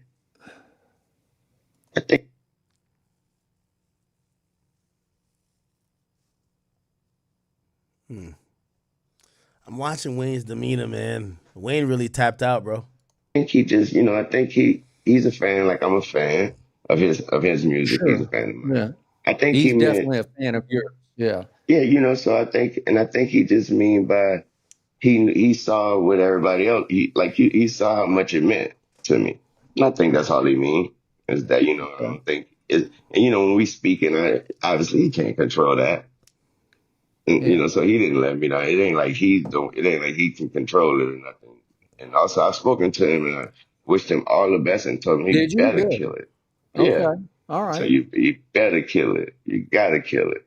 Okay. Well, did he say anything to enlighten you about these lyrics about you? I think my hard work let Lil Wayne down. I don't know exactly what that means. If he's sort of No, he ain't. I don't think he knew he didn't have to do anything. There was no explanation that was needed for that. I think I understand. Again, that was my first time hearing it when you just said it. Okay. But I understand those words. Like I said, I think he just mean that he made it there, and his hard work is the reason why he made it there. Yeah. And obviously, I took let it me down is me just being upset about not getting disappointed about not getting that spot. Yeah.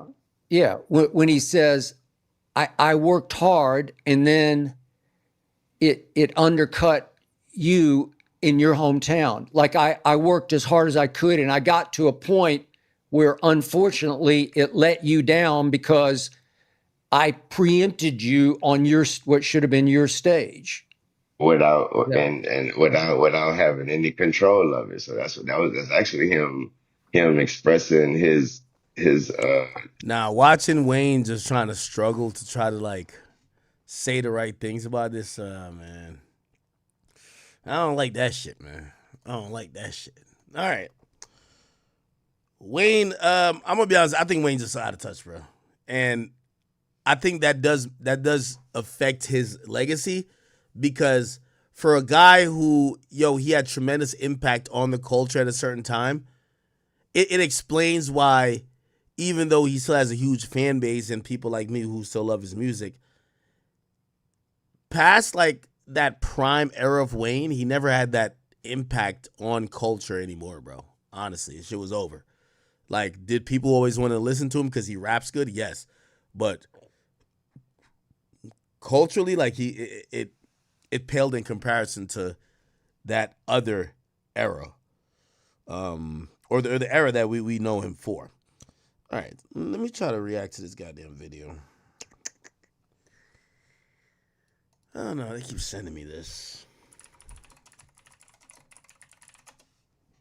Is it this? You know Bruce Lee's not really dead, don't you? Okay. So this is the top 30 biggest conspiracy theories of all time. I know you might be like, yo, bro, this is not rap. I don't know. I've been getting a few requests on people want me to react to this, so I'll put this on 1.25 speed, and let's try to react. Here we go, chat. Yeah, it's in a book. Welcome to Watch Mojo, and today we're counting down our picks for the most popular and widespread conspiracy theories. After a century of dominating the world's soft drink market, Coca-Cola is changing. Number 30, the MLB juiced their baseballs. There it is! 62! Touch first, Mark! You are the new single-season home run king! Let's start. Nobody thought they juiced the baseballs. Niggas was just taking steroids. This is before Sammy Sosa, dipped his face in a fucking pan of powder.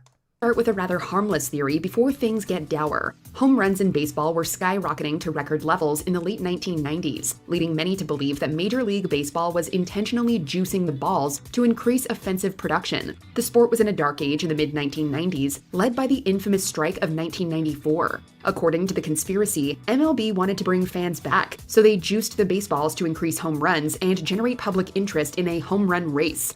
Now, I'm not going to rule this out because there's like this new thing that's popping with the Yankees, or not Yankees, but like just baseball in general, where they're like, they're allowing them to use baseball bats. Like they're using like these, something called a torpedo bat, which means like, I don't know what the fuck that is. They're saying a torpedo bat like has been producing better results for like hitters and shit like that. And they're wondering if it's legal or whatever the case is. So maybe obviously baseball sucks when you sit there for like 4 hours and essentially you see 2 runs. It's a 2-0 game because these pitchers are too good. Fuck no, we want to see home runs, man. Was mostly dropped when it was discovered that steroid use increased substantially in the late 1990s. But therein lies another conspiracy. Did the MLB look the other way and allow steroids to be used? Of course, we all used PEDs in that time, but they asked Mark McGwire a question. They said, Mark, do you think you would have broken the home run record without using PEDs? And he says, yes, I agree with him 100%. I'm going to tell you why. Number 29, the dead internet theory. Now, Meta has just publicly announced that they are doing their best to make dead internet theory not just a theory, but the reality. As AI becomes increasingly prevalent, so too does the dead internet theory. This postulates that everything you see online, or at least a large majority, is generated by bots and artificial intelligence. Discussion threads on Reddit, bots talking to each other. Cool photos and videos on Instagram, AI. The reason... No, I agree that bots, like, there are people now that the bots are getting so good that they could fuck paying influencers, just pay a bunch of what would seem as fans to drum up a narrative or speak a certain type of opinion in multiple different ways, which bots would do. For this vary, but some believe that it is designed to manipulate public opinion, promote products, or push specific narratives. An increased awareness of AI content and social media manipulation in recent years have only fueled these beliefs. Indeed, there may be something to this. According to cybersecurity company Imperva, bots made up 49.6% of all internet activity in 2024. 100%. It's a new baby bot. Its name, @LoserDonaldTrump. Someone out there wrote some computer code to create a Twitter account with just one purpose: pump out posts slamming Donald Trump. Number 28. The Titanic was intentionally sunk. But the ship can't sink. She's made of iron, sir. I assure you, she can. And she will. Ask people what happened that's to the cap. Titanic, and most will correctly tell you that it hit an iceberg. But there are some out there who believe that the iceberg was merely a convenient scapegoat. There are a number of conspiracy theories related to the sinking, like the idea that the brand new Titanic was swapped with her damaged sister Olympic in some kind of insurance scam. Another prominent, if somewhat libelous theory, contends that financier JP Morgan had the Titanic sunk to kill off some business rivals who were traveling on board. Of course, neither of these theories have any substantial evidence to back them up, but that doesn't stop people from believing them. Mr. Andrews, That's cap. I saw the iceberg, and I see it in your eyes. Please tell me the truth. Number 27. Countless celebrities have faked their deaths. We don't know what it is, but some people just refuse to accept that certain celebrities are dead. Tupac supposedly survived his shooting and is now... No, Tupac is dead, bro. If you've ever seen that autopsy footage, bro, Tupac is dead as hell, bro. Like, bro, y'all have seen autopsy pictures of King Von, of Tupac. If you think a nigga's still alive after that, you're retarded, bro. Now living in Cuba. Elvis grew sick of the fame and disappeared, fueling countless... By the way, I love Pac so much. I read his whole... First of all, I listened to the whole MEs, which is the medical examiners, the whole report about what it was. By the way, they said the way how Tupac was shot and killed, even if he survived. The same thing with Nipsey. The way how Nipsey was, murdered. If, some people are like, damn, I wish they could have got help to him. But the way he was hit, Nipsey would have never been able to walk ever again. Like Nipsey's spine was shattered. The way Tupac was hit, he would never be able to rap again. He probably may have not been able to talk. They had to cut out pieces of his lungs, all type of stuff. Like, these are bad things. Like, it's no way you thought he's just in Cuba, like, just fucking crip walking or some shit, like, or just chilling. No, they're dead. Things throughout the years. Bruce Lee supposedly faked his death to go fight the triads in Hong Kong. Yeah, I reckon that's true, because if you were going to send someone undercover to investigate the triads, you'd probably want the world's most famous Chinese film star. Jim Morrison staged his death and became the recluse he always wanted to be. And perhaps the most famous of all, Andy Kaufman pretended to have cancer as some kind of elaborate prank on the public. These theories often stem from curious inconsistencies in official reports, but most of the time it's just an unwillingness to accept a tragic loss. You die, and then you come back to life? That's funny. That's funny. But it's not a gag, Bob. I got cancer. I got lung cancer. Number 26. New Coke was a marketing stunt. We gave America a choice, and more people said, Coke is it. One of the biggest corporate blunders in history occurred in April 1985 when the Coca-Cola Company introduced New Coke. The classic drink was struggling against competitors, so the company decided that a reformulation was in order. New Coke had a much sweeter taste, upsetting Coke devotees. And to make matters worse, it was marketed as a full-on replacement. You liked the OG Coke? Well, too bad. The public backlash was incredible, and just 3 months later, Coke announced that it was bringing back the original. Sales skyrocketed, prompting many to believe that it was all a marketing ploy meant to get Coke back into the cultural conversation. However, executives have continuously denied this, admitting that the intense hatred of New Coke caught them off guard. Sweeter, bolder, better. You're insane. Number 25. Crisis actors. This is supposed to be a man of God, but yet he's told the whole world that 26 people died in his church when nobody died. He's a liar. To be clear, crisis actors are a real thing, often used to train first responders in emergency situations. But quote-unquote crisis actors have been a prominent conspiracy theory since at least 2012, led Alex primarily Jones by the thought that. controversial Alex Jones. According to its proponents, these actors are hired to play the roles of victims, witnesses, or other participants during tragic events like shootings and bombings. According to them, these events are either outright staged or the victim count is exaggerated by crisis actors. Why? Mostly for political agendas like increasing surveillance or implementing stricter gun control. This conspiracy isn't just untrue, but actively harmful, and Jones has been famously sued for defamation. InfoWars broadcaster Alex Jones is being sued again by families of the victims of the Sandy Hook school shooting. Number 24. Princess Diana was killed by the royal family. We have reports from Paris that Diana, Princess of Wales, has been killed in a car accident, and that her partner, Dodi Fayed, has also been killed. If there's one news story that dominated the 1990s, it was the death of Princess Diana. Many people refused, and continue to refuse, that she was killed in a car accident instigated by aggressive paparazzi and an intoxicated driver. Instead, they think she was killed by the royal family. According to many theorists, the royals disapproved of Diana's relationship with Dodi Fayed and feared her mothering a Muslim child. As such, they hired professional hitmen to orchestrate the car accident and ensure that both Diana and Dodi were killed. Despite the conspiracy's enduring popularity, it has been continuously debunked, with numerous... I don't know if anyone knows about the death of Princess Diana. It's always kind of spooky to me. I'm like, I wonder how... I've watched a couple documentaries on it, but essentially, like, paparazzi caused her death. Like, they were fucking taking pictures. She was driving out there, and there was a car crash, and she died in it, right? Princess Diana car crash. How fast was she going? Oh, they lost control at high speed, entered the tunnel, it flipped. Wow. Oh, and this was a car? Whoa. Yeah, don't look like something that somebody survived. Investigations ruling it an accident. Are you happy in your mind? There's no doubt that Princess Diana's death was an accident. Are you absolutely... There were never any sort of nagging feelings for you after this all concluded? There's nothing you look back on and think, that was an avenue that was still open to us?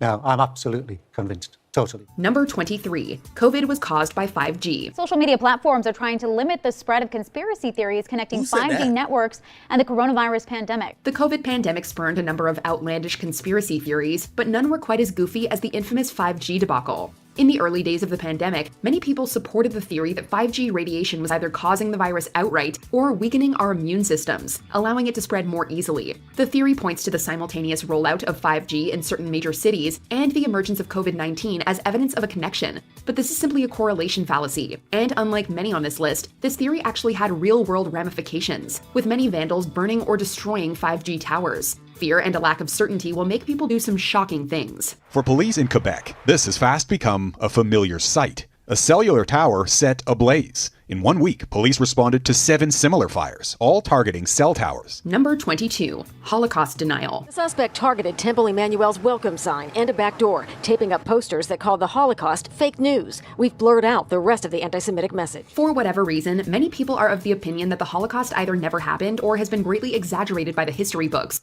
Why do people do that?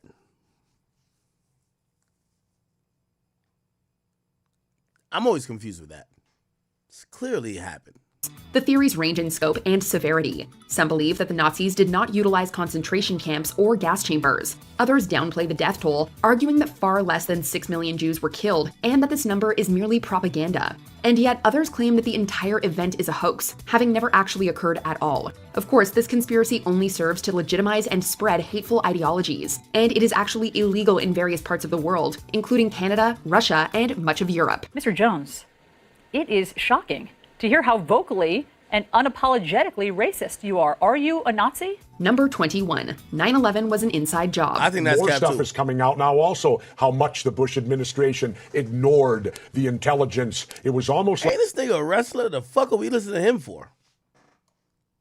Like they ignored it because they wanted it to happen. Oh, come off it, Jesse. No, not oh, come off it. Wait a minute. Every war starts with a false flag operation. Trauma brings out the worst conspiracy theories as people desperately try to make sense of an unimaginable situation. Or they're just trolling. Pretty much ever since it happened, people have been claiming that 9/11 was an inside job perpetrated by the American government. They posit that the collapse of the buildings resemble a controlled demolition, that a missile hit the Pentagon instead of a plane, and that the military was deliberately ordered to not intervene. And why? Supposedly to expand government surveillance and justify wars in the Middle East. However, engineers, aviation experts, and intelligence analysts have overwhelmingly rejected this theory and concluded that Al-Qaeda was solely responsible. There's a lot of circumstantial claims, a lot of innuendo, a lot of whack-a-mole, which you explain one thing away and they mention something else, and it never ends. But the reality is, this far out, no one has been able to provide a single piece of evidence that those buildings were explosively demolished. Number 20. National Hidden Treasure. It's a very poorly kept secret that there's a hidden room behind Mount Rushmore in South Dakota. It's actually true. This has led some to theorize that it houses proof of alien life or treasure. The intent behind the area is anything but sinister, though.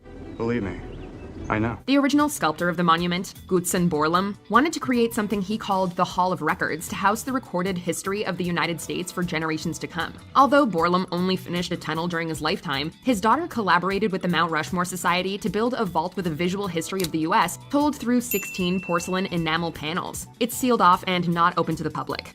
Number 19, Illuminati at the Denver airport. The design of the Denver International Airport is certainly unique and a bit, well, strange. Exactly. Have you heard about the horse? We're talking about a blue horse with glowing red eyes, intense murals, and a gargoyle that greets guests. Hey, I'm talking to you. Can I borrow some pants? Oh, and did we mention a time capsule with a Freemason symbol on the granite seal? Conspiracy theorists argue that the Freemasons have ties to the Illuminati and a new world order. The new airport was dedicated in 1994, and rumors persist to this day about how the area isn't only a hub for passengers and travel, but for the Illuminati and other secret organizations. Number 18, Shakespeare didn't write all his plays. Could it be true that the greatest writer in the English language was as fictional as his plays? Did the most famous playwright of all time even exist? Well, yes, he did. But according to this theory, he didn't write his plays. At least, not all of them. Some people claim that William Shakespeare was just a pen name. All right, man, I don't give a fuck about half of these joints. However, any subliminal and backmasking ritual abuse on hapless victims. 1968. Number 14, Satanic Panic. In the 1980s, a moral panic swept through the U.S., spread by now discredited psychological practices and false accusations. There were... I ain't gonna lie. Somebody requested me watch this, and so it's not just me. Terrifying tales of secret satanic cults. Reactions to the accusation being proof First got involved, just kept. and Democrats instead. Well, I don't know much about the movement other than eventually, the number of cases just kept. And Democrats instead. Well, I don't know much about the movement other than I understand they like me very much. Number 13, James Earl Ray was framed. The death of civil rights activist Martin Luther King Jr. was a devastating loss that left many questions unanswered. On April 4th, 1968, he was assassinated in a Memphis motel, purportedly by James Earl Ray. However, Ray's motivations have always remained hazy. Now, there are mixed reports about his motivations. James Earl Ray was certainly a super racist, but it looks like greed may have also. Which lack any evidence. Countries and states are going to continue. All right, I'm trying to skip through this chat. My bad. Advance warning of Pearl Harbor. That the Earth is flat and stationary. While the Flat Earth Society has flourished online, its first iteration was founded back in 1956 by Samuel Shenton, a sign writer who created his own cosmology, partly based on the Bible. Today, some proponents even argue that Australia doesn't exist. We guess Hugh Jackman really is one hell of an actor. Number 8, the stolen election. After Joe Biden won the 2020 U.S. election, Donald Trump and allies campaigned to overturn the results. As everybody saw, we won by historic numbers, and the pollsters got it knowingly wrong. They got it knowingly wrong. We had polls that were so ridiculous, and everybody knew it at the time. Alleging widespread fraud, Trump claimed that Biden was staging a coup. His legal team filed dozens of lawsuits. Roswell is really Sports broadcast the entire royal and have been accused of loan, or was there enough walkers? Go into your setting. Okay. All right, I'm gonna keep it being with you. That was overhyped. All right, my bad, chat. I would just, I listen to y'all sometimes, and y'all request certain things, so I'll be trying to sit through it. You know what's been catching my interest? I don't know if this is a real story. I think it is. So they said, so I posted, there's a mass shooting that happened at the William Hutchins High School on April 15th that left 4 students injured. The suspect is someone named Tracy Denard Jr., and he apparently turned himself in that night, and he's now in Dallas County Jail for $600,000. He's facing 4 counts of aggravated assault in a mass shooting, first-degree felonies. According to the arrest affidavits, he got into the school through a unsecured door by another student. Surveillance footage show him walking down the hallway, blah, blah, blah. All right, chat. Again, I know this is not hip-hop. I'm just trying to, bring some other real topics into the shit. By the way, you have to understand, if we're going to be streaming for 30 days, we're going to be doing mostly hip-hop, but we'll get in some other shit. So I'm going to tell you why this stuck out on my radar, because this dude made a video. So there's another story that involves a guy where he went to a track meet and he stabbed up this guy who's a twin, and he's claiming self-defense. A lot of people actually believe him. Self-defense. It's actually gotten really a little bit interesting, because it's like black and white, and really black people are saying, yo, he did the right thing, and a lot of white people are saying, yo, you're allowing this kid to get away with murder, right? So anyway, in that particular case, the black kid who stabbed the white kid, he actually got bond because people raise a lot of money because they believe him. So this one kid, and this is why this particular story is called Tracy Haynes. The guy's Tracy Haynes. They caught piqued my interest a little bit. The dude went to high school and he shot 4 niggas. Look, I think they're pointing at him. Okay. Then he comes out and he starts busting. All right.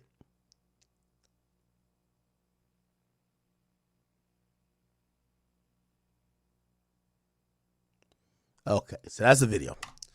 Now, what was interesting, and this is the video that I saw that was kind of like, what the fuck? The dude made a video while he was like driving. I think this is real, right, Chad? He's a 17-year-old kid. He made a video kind of explaining to people why the hell he shot 4 people at his high school. Check this out. I love all my peoples, man. Nigga told me he was gonna kill me. All these niggas told me they was gonna kill me. Look what happened. I love my Sandra. I love the nigga behind this camera. I love Yana. I love my nieces and nephews. All of them. I want everybody to know I love them. People named that I didn't name, trust me, I love you. I can't think right now, but I love y'all. This is my last time fucking around be seeing y'all. Last time talking to y'all, excuse my language, but I love y'all. I know I was wrong for what I did, but I didn't want to do it, but I had to do it. I'll be damned if one of us get buried again. I'm tired of us getting buried and nobody doing shit about it. My mama gone, my granny gone, everybody gone that I love. So I can't go. I can't go. I'd rather y'all see me like this, locked up, than y'all see me dead in the ground. And I know that's really what y'all, come on now. I know y'all don't want to see me dead. Come on now. Cause kill myself, but I know that's not what y'all want me to do. So let's be for real, y'all. I love y'all. All right. Now, that was followed by, apparently he turned himself to the cops along with his parents, like, you know, with him, and he turned himself into the cops for the shooting, and this was that. But we got you. You're good, man. This dangerous. One thing more, Tracy. We gotta get. Come on, Tracy. You gotta get go. You gotta go. Stop. You got it. They trying to get the media out of you. Come on, promise I got it. This I got it. I got him. Yeah, you good.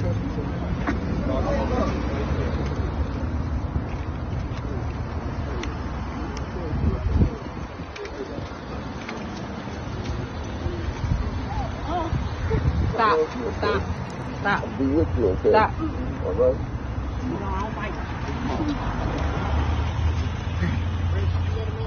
Oh, the cops are really nice. Yo, someone shot 4 people and you're allowing them to stop you, escorting him to jail, let the father hug him, let the mama kiss him. Okay. Let him know.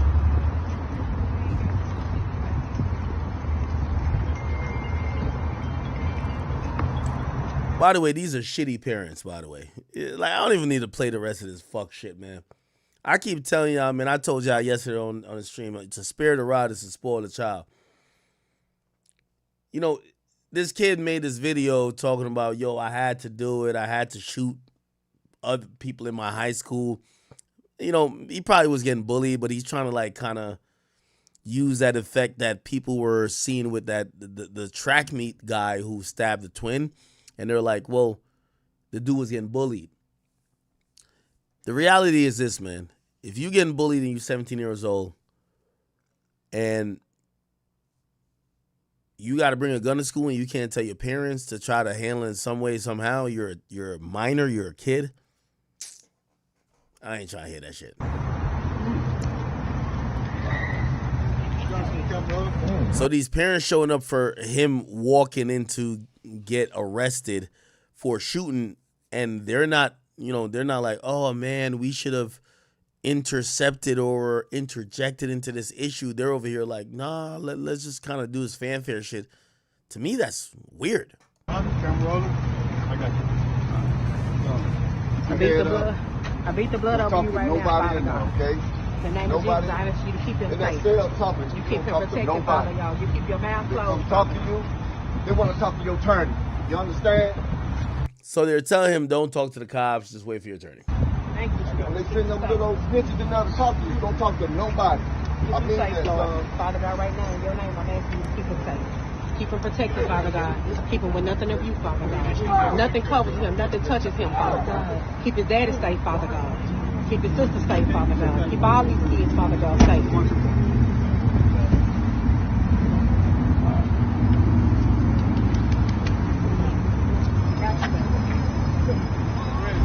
Yeah, this is complete bullshit, man. Lock that little nigga up and throw away the keys, man. You got parents, you're underage. You should be able to lean on them to get that issue solved without you having to murder someone. By the way, the mere fact that you had access to a gun, I'm blaming the parents anyway. What's the other guy name? Stabbed.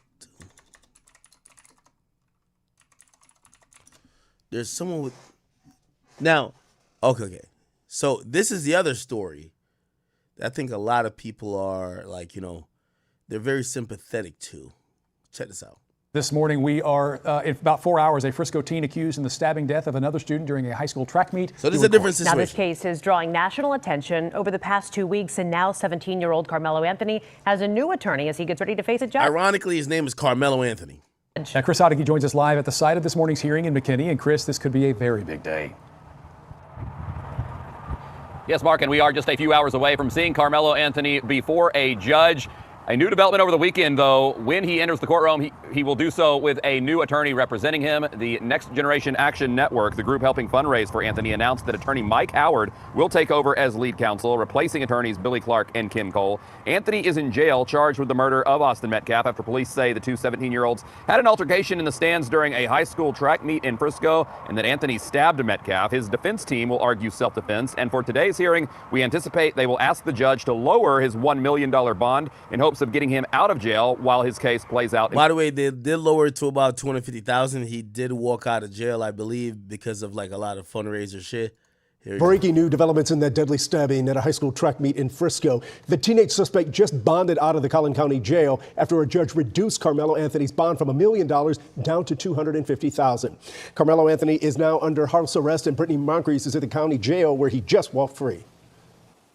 That's right, Chris. Carmelo Anthony was released probably about 30 minutes ago, and this all after an unusual bond hearing this morning. Now, cameras weren't allowed inside the courthouse, but I can tell you that it was heightened security, including 2 metal detectors. Now, Judge Angela Tucker tells us that her office, as well as both families, have been receiving calls and messages that no one should have to listen to.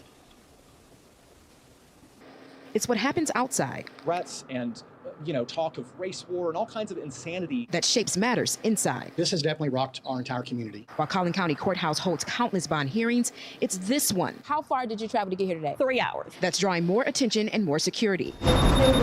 With not a courtroom seat empty, 17-year-old Carmelo Anthony appeared before Judge Angela Tucker for a bond hearing in the stabbing death of 17-year-old Austin Metcalf at a UIL track meet on April 2nd in Frisco. Self-defense is a protection that applies to each and every one of us. Anthony's attorney, Mike Howard, asking the judge to drop his $1 million bond to $150,000. There are 2 sides to every story. And Carmelo is a 17-year-old kid and an excellent student. Anthony's father, Andrew, took the stand stating Anthony is captain of his school's track and football team. He says his family can't afford the $1 million bond as he's taken leave from work and will need to move into a new home for safety reasons. But Collin County District Attorney's Office argues Anthony's family raised more than $400,000 through GoFundMe and Gifts and Go. It's the most unnatural thing for a parent to lose their child. Judge Tucker. Now, again, I don't have too much opinion on this case. Clearly, there's a lot of public support for the kid. He did stab somebody and killed him. This other person who was making this video because he shot 4 people, like, we not feeling bad. Like, we're not making everything black and white, bro. We're not feeling bad for all y'all criminals. No. Like, yo, after I thought about it, I'm like, man, take K exactly where he should be. He would never be this polite on the streets. So we're not going to just sit here and act like everybody is innocent and like everybody's innocent and act like they are impervious to doing wrong shit just because they're black or they're younger. We got to go situation by situation. So in this trap meet situation, I want to hear more info. The shit where you walk into your school and you got a gun already and you shooting all type of niggas, man, go to jail, bro. Decided to drop the bond to $250,000, taking in consideration Anthony's age, ties to the community, and no criminal past. Anthony must be on house arrest wearing a leg monitor and can only leave home with the judge's permission. I feel it's fair. Bond, as the judge said, is not supposed to be an instrument of oppression. I'm looking forward to reviewing all the facts of the case. It's those facts that we have yet to hear. So as a mother myself, I feel that it's very painful on both sides. And part of Anthony's bond is that he will have to check in with the court every Friday. And if he violates his bond restrictions in any way, he'll be placed back here at Cullen County Court. Chris? All right, thanks, Brittany. You know, just an hour from now, Frisco ISD will hold its first school board meeting since that stabbing, and they're expected to ask for a low attendance waiver at Memorial High because so many students were grieving and stayed home from school. Okay. All right. You need a team you can trust. Very, very interesting.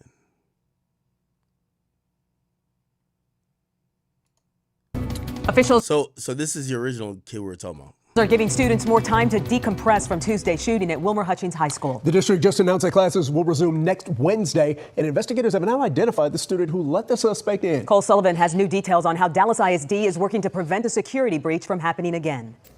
For the first time, we're hearing the gunshots and the first seconds of the school lockdown. In this video, sources say is consistent with the shooting at Wilmer Hutchins High this week. Dallas ISD leaders say they don't know if they could have prevented it. Sometimes when there's a will, there's a way, but it's our job to try to defeat that. The district's police chief says every school door was locked from the outside. Another student let the suspect in Tuesday. We can't go back to the days of chaining those doors and nobody can get out, nobody can get in. Fire code, he says, prevents that. So for the rest of the school year, the district will post guards at all 13 entrances after the second shooting here in a year. What would you say to parents who don't trust their students will be safe at the school? Well, first of all, we recognize that feeling. We understand. But second, we've been working on these protocols continuously. They say 17-year-old Tracy Haynes Jr., a Wilmer Hutchins student, spent 2 minutes inside. What appears to be... They got an extendo clip? 17-year-old Tracy Haynes Jr., a Wilmer Hutchins student, spent 2 minutes inside. What appears to be clear is that this was not random in terms of the intent. But Haynes spent hours on the run. This man says he gave Haynes a ride. I don't want any trouble. I thought I was just helping somebody out. He didn't know Haynes was a school shooting suspect because police didn't say who they were looking for. At the time, we did not feel that we needed to put out that information. Maybe it was slower, maybe it wasn't. DISD says it's reviewing security before students return now next Wednesday. But the district says stopping future violence requires more than more security. If we knew exactly how to solve this problem, we would solve it. It's going to take all of us. In Dallas, I'm Cole Sullivan. All right. All good. Just because the kid was mad, my son is not. Oh, that's that track meet shit. Again, those are two situations. They're kind of close. We're going to just let that go. Let's touch on this Boosie topic. I seen Boosie post this on, he posted on Twitter, but I seen Shade Room and others mention it. So Boosie asked this one question, and I'll ask y'all. He says, man, why do so many successful black men date white women? Did y'all role models date white women? Were y'all raised to like white women? What women do that black man, what white women do that black women don't do? I've been meaning to ask for a minute. What's wrong with the black woman? I'll try to give an attempt to answer, Boosie. Successful black men, I guess I count in that mix. We love black women.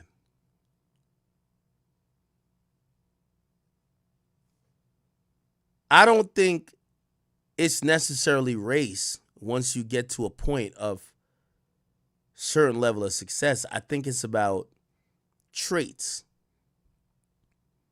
A successful black man don't want a chick who's, a lot of them don't want the ratchet, loud, embarrassing, you're going to fuck up my business. Not saying that's black women at all, but this idea that successful black women only exclusively date white women, I'm going to be honest, I don't think white women right now is the most popular type of woman. I think it's, whether it's mixed race or these other type, and a lot of it's phenotypic, you know what I mean? Which means look-wise, like,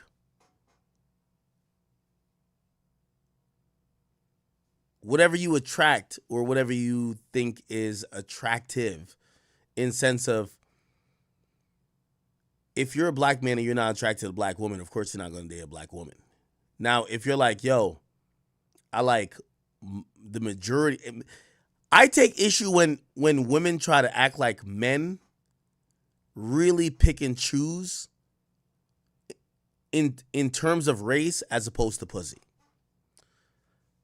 Niggas just want whatever girl they fucking with to get down with their program. It's not about race. It's, you know, maybe they have a preference in race, but a lot of times it's not about that. It's about who could get down with their program or mentality. So, you know, this is a complex question that I think Boosie asked, but he's asking to almost white knight. Yo, there's a big problem if we're going to talk about black women and black men, there's a huge problem in the black community where women are idolizing this we outside, we're whores. Like, if you have a culture that's lifting up women who are promiscuous, the general nature of any man is not to be with a promiscuous woman. So if this is what's norm, where everyone's like, nah, I'm outside, I'm doing this, I'm A, B, C, and D, like they're basically bragging about their whole escapades. When you say, why don't successful men want those type of women, I don't think it's about race. It's about they don't want women that behave like that. I think, unfortunately, a lot of good black women get the brunt of blame for the trash black woman, where they're giving off a perception where the guy who's a successful black guy is a great guy, like he's not thinking about you're going to a perception of what you think black women are. They just kind of believe it. So, I mean, the point is this. There's a lot of great and beautiful black women out there. I think Boosie is kind of like channeling or signaling because he wants to get on the side of black women here. That's all I have to believe. Because in reality, I don't think people of his ilk date skin color. I think they date compliance. And could we have a conversation if black women are less compliant than other women? Maybe we could have. But I don't think that's why these people that he's talking about are choosing to be with. No. Yeah, I don't believe it at all.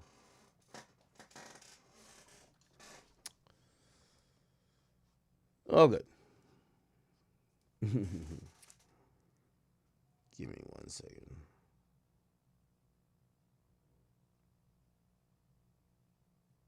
Okay.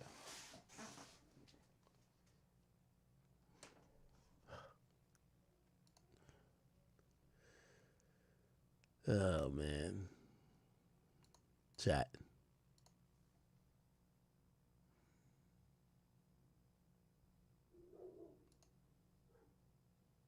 Okay. All right.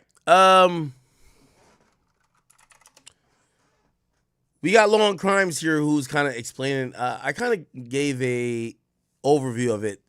They're making. Are we now dangerously close to Sean? Pick 10 new docket subscribers, and we're going to send victims. And despite his planned defense, per se, because of what I just, we have this letter that Combs' attorneys have filed with the court yesterday. More specifically, his attorney, Mark Agnifilo. And I'm going to read it to you. It's a short page and a half. And I don't know if they're asking for a delay per se because of what I just mentioned. Maybe something else, probably. Here you go. Let me read it to you. We write to update Your Honor regarding a request for an adjournment of the trial currently scheduled for May 5th, 2025. This court ordered that if the defense was considering an adjournment to make the application within 48 hours of our conference on Monday, April 14th, 2025. As we noted for the court at the conference, counsel stated we may ask for a short 2-week adjournment. We have discussed multiple times the possibility of a 2-week adjournment with the government, which they oppose. And then there's a batch of text that is redacted. We spoke to the government today and have requested instead a 2-month adjournment. Again, redacted, while also allowing Mr. Combs the necessary time to prepare his defense of the third superseding indictment and resolve victim 4's evidentiary issue. We're going to talk all about this.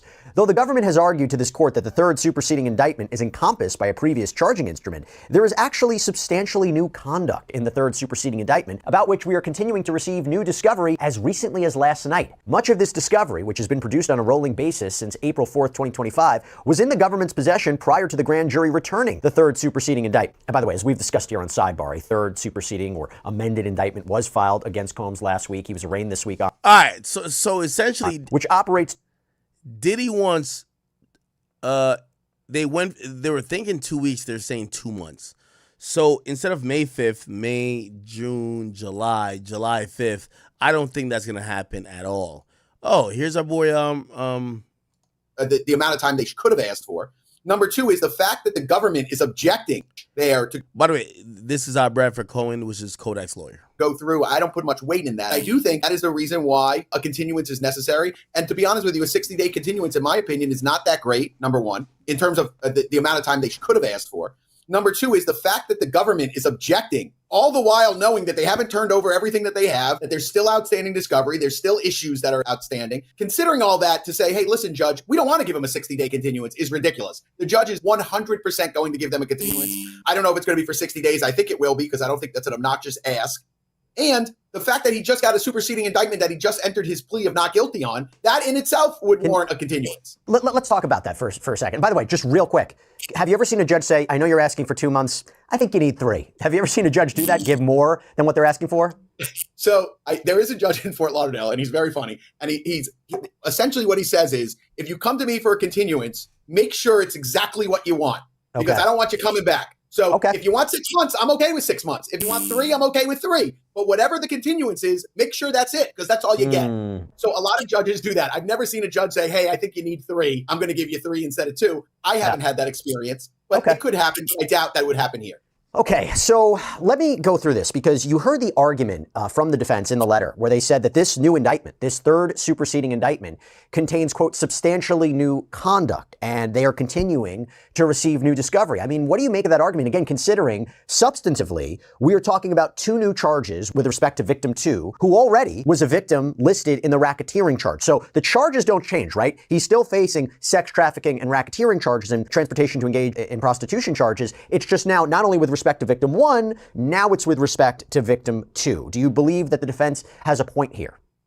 Yeah, I listen, whenever there's a superseding indictment and there's new allegations or there's additional facts in it that need to be explored, no judge says, oh, okay, we're in trial in 3 weeks. In fact, a superseding indictment that has new facts and new issues in it 3 weeks before trial is, or even 4 weeks before trial, is obnoxious. Why'd they wait? Why'd they wait till the 11th hour to file this? Well, I think that they didn't have that information, and I think that her story may be changing as it goes along, or maybe she's modifying it. They could be saying, hey, this is what we have an issue with. Between this time and this time, did anything happen here? And she's like, well, I don't know. Well, we're going to have a problem with between here and here. And all of a sudden she's like, oh, you know what? I remember. This is what happened between here and here. That type of thing doesn't bode well. And I actually made a comment on my Instagram about a superseding indictment 3 weeks before trial doesn't bode well for the prosecution. It says one of two things. Either one is they didn't know what they were doing when they filed it originally. Or number 2 is all of a sudden her memory got jogged, that suddenly she remembers something she didn't remember over the course of the past 10 months. Or number 3 is they were hiding that and they were going to spring it on them at the last moment, which is the worst one. Then now they have to deal with it at trial in 3 weeks. So like, it just doesn't bode well when someone gets a superseding indictment 3 weeks before trial. I think it's very shady and it makes them look bad in the eyes of the court, my opinion. Now, whether or not this judge is used to seeing it from the Southern District of New York or not, I don't know.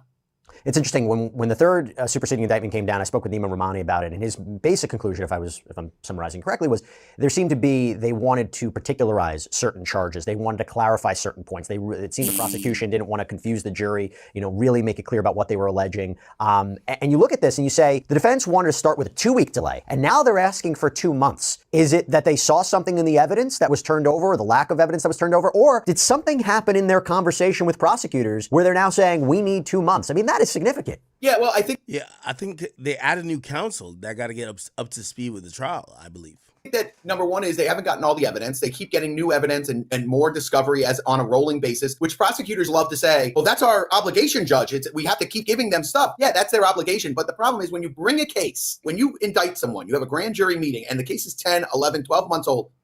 The fact that you're still disclosing, that you still have more evidence, does not speak volumes in terms of the wherewithal of the government. The government knows what they're doing. The government has agents. The government is watching everything and looking at everything and going through computers. So yes, there is a rolling obligation to provide discovery, but that really should be done in the first 6 to 8 months of the case. Right. The fact that you're waiting till the 10th month, 3 weeks out before trial, I just don't think that it bodes well for them.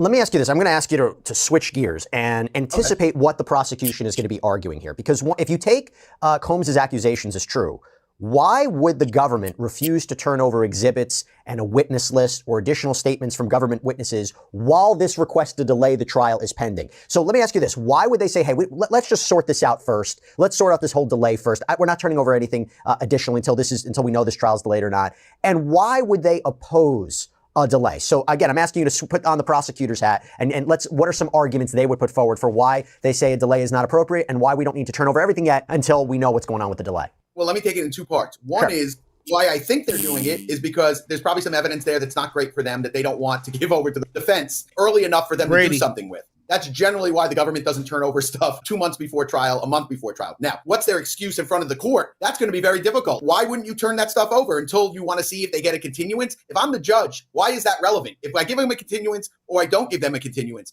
they're going to say, oh, well, judge, they're going to have opportunities to go out and do these things, and then it might cause a bigger delay. But if you say, listen, I need a 2-month continuance, give me my stuff. I don't see a judge saying, hey, no, we're not going to address this until 3 weeks before the next trial date. Doesn't make any sense. I think their argument is going to be that it's not a good argument, and they really have no good argument for not allowing the 60-day continuance. None of their individuals are in custody, or they're afraid they're going to flee the country, or a witness is not available, or a witness is 90 years old and they're going to die before trial. All right, we don't got to watch this whole thing. Basically, Diddy wants 2 months. They're going to give him the 2 months.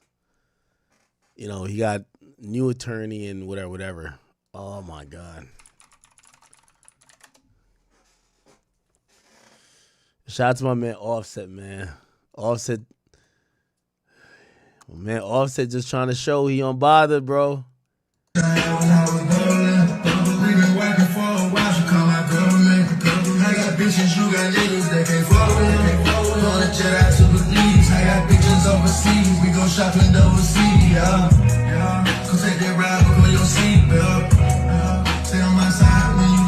Cardi B who?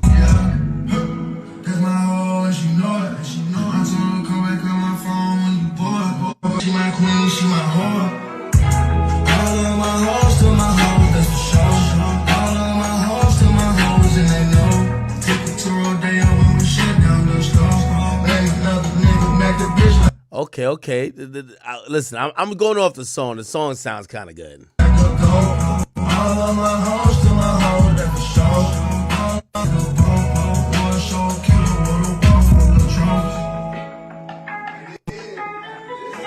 Now, you know what's so funny?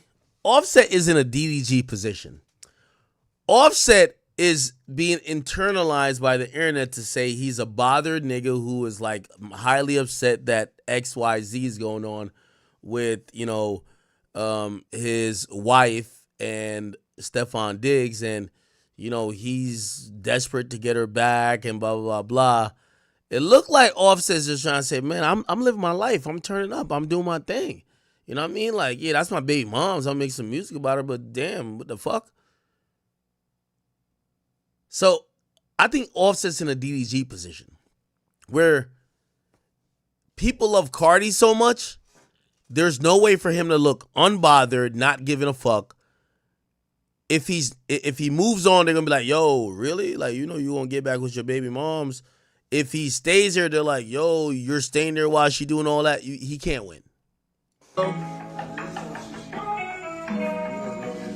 Yeah. The songs sound good.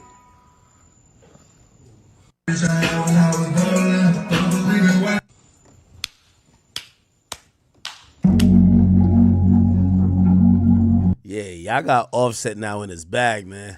This is what Cardi B was going crazy in the relationship. Offset now got the big booty BBL bitches of death on his lap. He's slapping ass, you know, shit. He might be eating ass. He's just doing his thing now. He don't gotta hide it. He just wants y'all to stop act like this Stephon Diggs nigga is cucking him, cause he not worried about Cardi B no more.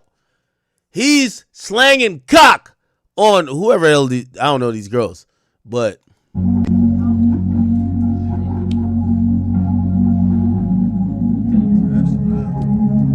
here's the thing, though. The one thing I'm gonna tell Offset, man. Yo, when you in that situation with your ex or your girl, bro, when you do something, women are so much stronger than us when it comes to that, and also his ego. Yo, the day she posted a video of her twerking on that nigga Stephon Diggs and tongue kissing that nigga, like all type of shit. He pulling her hair, slapping her ass. Bruv. It's gonna hurt. Just leave Offset alone. Let us make his music, man. I don't like it. Y'all be trying to play with my nigga Offset. He got mad ops already. Like, he doing his thing, bro. Just let him cook, bro. Let him cook. Oh, shit. Oh, he got two. Oh, threesome. Man, what's the problem?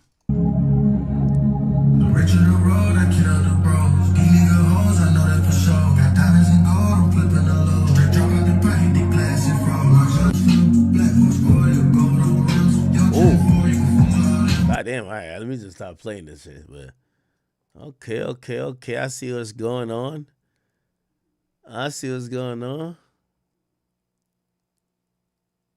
Well, I'm following with it. I think Offset wants y'all to leave him alone, man. It's like, yo, I don't think he got no problem with his baby mama doing whatever she doing.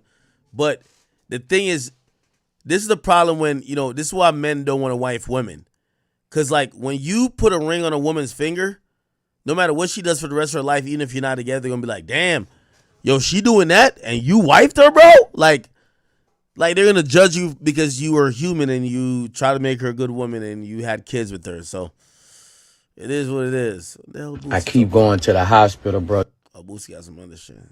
Atlanta hospital. Boosie got chest pains? What's going on? I keep going to the hospital, bro, telling them that I got pains in my chest, bro.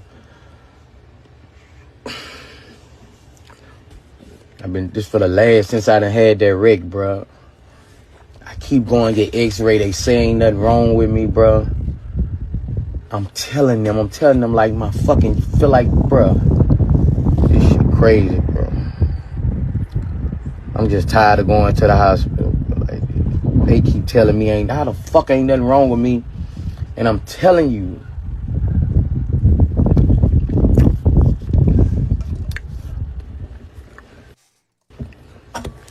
Crazy, man.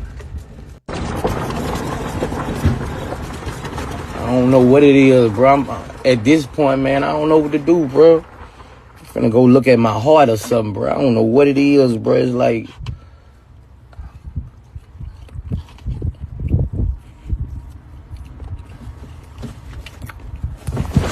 I don't know what the... Okay. I don't know what happened to him. Anyway. See what y'all talking about in the chat, man. Ooh, my happy dad shit fell. Damn, fuck. All right. I'm not even going to play this Ray J shit, man. This Ray J shit is just too much for me. Chat, I'm probably going to call tonight an early stream, though. I ain't going to hold you. And I know. We ain't even hit 4 hours. Give me 1 second. Let me just read what's going on in the chat. I got a big day tomorrow. By the way, this is Easter weekend. So y'all going to have to forgive me slightly. But we're still keeping the streak continuing. Speaker, thank you for the 5. It says the answer is a simple 9 out of 10 women aren't black. If what? The answer is simple. 9 out of 10 women aren't black. If you date 10 women, 1 black woman would have to check what? I don't know what you're talking about. I am Savvy 96 says meat career and been the same since you crashed out on him. I don't think it's me, bro. I think it really is him. Speaker says these YNs are fanning racism across the country. Shaking my hand. I'm not gonna say it's YNs. You know, bro, these social issues are always going to come up, bro. We're in a country that's divided by race, ethnicity, and a lot of other things. You get what I'm saying? Tom Shaw, he was talking about us reacting to that shit, said slow night. No, you guys sent that to me. Like, I saw many requests, and it's actually somebody who actually sends me usually good topics. They said react to this, so I did it. Someone said Ice Spice was wearing Playboy Cardi chain at the Super Bowl. Really? She was at the Super Bowl with Sauce Gardner, though. I know this girl that be around him, bro. They telling me that basically even They about to have double dates. Taylor and fucking Travis Kelce and Ice Spice and Sauce Gardner. That's what I was told, all right? Speaker says Wayne got to stop doing interviews if you don't know the shit. I agree. Like, you know, it's I think at a point we appreciated Wayne because he was like, yo, I'm in my own lane. I'm not messy. I'm not whatever. Now we're kind of looking at him like, yo, bro, you're just not in touch. And that's a problem. Ruger Red, thank you for the gifted memberships. You're always doing that. Appreciate you, bro. iCapalad says, so after all this Drake going to go to Sony when his contract is up, I think you should try independent. I'm not going to lie. JP Rogers, thank you for the 2. It says, Ack barely made it. Let's start a betting pool. Y'all want to start a betting pool? I'm getting to 30 or 30. I don't give a fuck. How Wayne Patterson, thank you for the 5, says, yo, Ack, how long is the B-Day event going to be? It's probably going to be 3 to 4 hours. So I believe doors open up. By the way, if you guys haven't yet copped a ticket, please, you got to, okay? Go to Ticketmaster.com, type in DJ Academics, and my birthday event. I'm trying to get a good show for y'all. I want y'all to, you know, if y'all watch my stream, y'all put in time and effort into, you know, being a chat nigga. I want to give you everything you get on stream plus more. So if you come here for the comedy, I want to give you that. If you want to come here for being informative, I want to give you that. If you come here for the in-depth shit, I want to give you that. If you come here because we talk about a lot of artists, I want to give you that shit. I want to bring people there. So, you know, overall, for me, it's a celebration. You know, I just want to be in a room of people who I love and people who have been supporting me. You guys have done so much for me, and I hope I've entertained you guys to the max potential of my earthly abilities. So, yeah, go here, go cop a ticket, please. Okay. And, all right, cool. Let me get to the King Academics page. And, yes, chat, like, listen, we're streaming 30 days in a row. I'm telling you I'm committed to this shit now. I have to do it. Because if I don't do it, I'm going to be honest with you, if I don't do it, and, like, this is the promise I want to have with y'all. If I stream 30 days in a row, I need to see y'all in the building for my birthday. That's the only thing. I'm telling you, I might cry that day too. I just want to see y'all. I want to have a good time with y'all. If I don't stream 30 days in a row, I understand y'all saying, bro, we not finna come to this shit, bro. Like, it's cool. Like, nigga, you are inconsistent. You don't live up to your word. We're good. And I respect it. You know what I'm saying? So I'm doing it for multiple reasons. Where are we at with that? Okay. Give me 1 second. By the way, to my mods, you guys should do, like, even for 30 minutes, we should have members only, because I do read the chat off of, I have a screen the chat comes in on. You guys should have members only mode, especially if people have become members, please. Poppy Champoo, thank you for becoming a member. Flawless P says, the kid who turned himself in with his parents, and he says, blacks killing blacks and preaching black power. So that's not a racial situation. That's just a nigga who just wanted to kill somebody. All right. Yeah, I don't feel no sympathy for this kid that said he shot 4 people in his high school class. And I think his parents suck for allowing him to go bring a gun to school and shoot people, and then you're standing with him saying, oh, no, great, we love our kid. No, you taught that kid some fucked up shit. I am Savvy Mike. Thank you for the 10. It says nothing bigger. Appreciate you, my boy. You gonna be in the building? You gotta be in the building, bro. Flawless P says, Axe face when he heard the, I can't read. Axe face when he heard them say Illuminati is wild. What was my face? Wayne dissed Ye and Jay-Z after Watch the Throne. I know he did. That's what I'm saying. If Wayne is forgetting shit like that, he's suffering from amnesia, or there's a problem with Wayne, bro. I gotta be honest. So I said, go to the lawsuit one more time and read line 213, and then go look under the licensing option for Euphoria, Not Like Us. Then look under the license of GNX. Game is that Game is Game? Is that who I think it is? Is that the guy who boxed?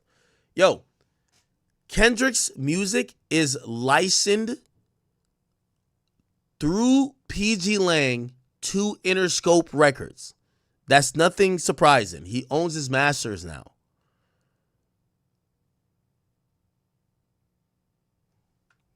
So pretty much that money that for his music that TDE, like Punch and all them guys, Top Dog would be splitting, he's getting by himself. But is he still working the major? Yes. Is Kendrick independent? No. No. Hold on. And by the way, like I'm waiting on one of these artists to show us why they could go independent, but I haven't seen it yet. All right, 118 says, "Get off me, dog. Chatter's criticizing me. Can't put up 99 cents, bro. What currency did you donate in?" Game is Game says, "Read line 213." He keeps saying that 213. We could go read it.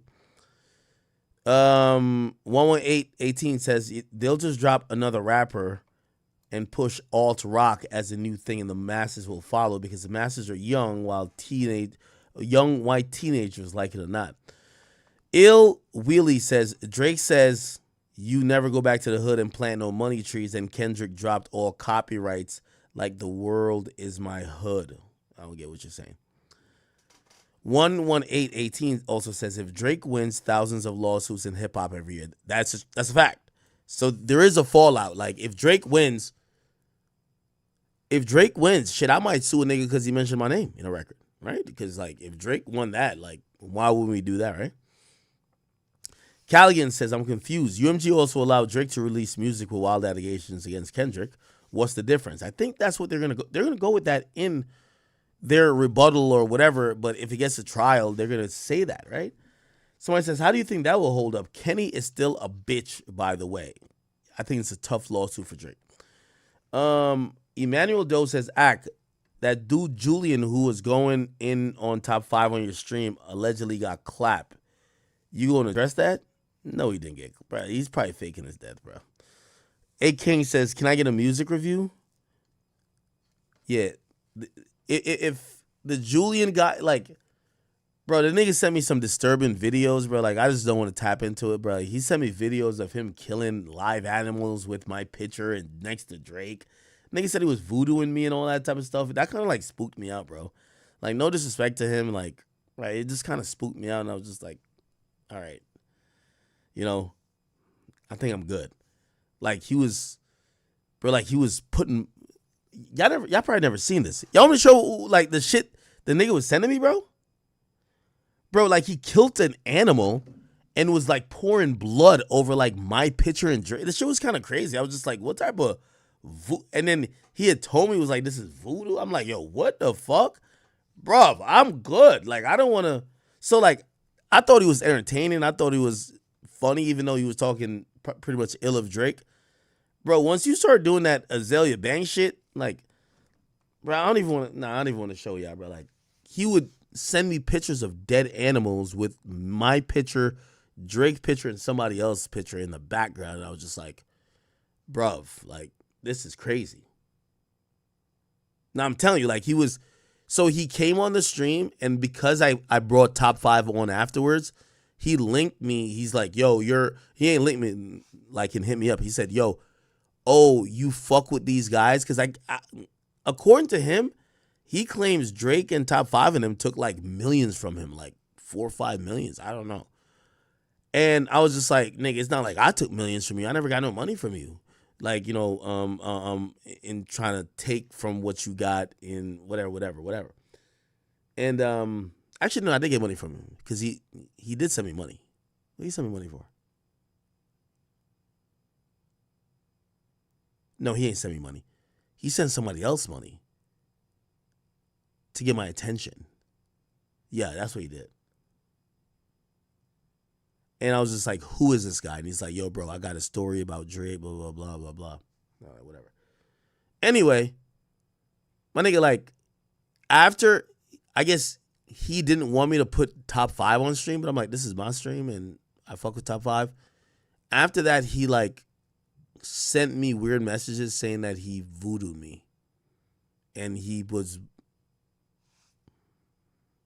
putting animal blood on pictures of me, Drake, and other people. And I was just like, this is kind of odd.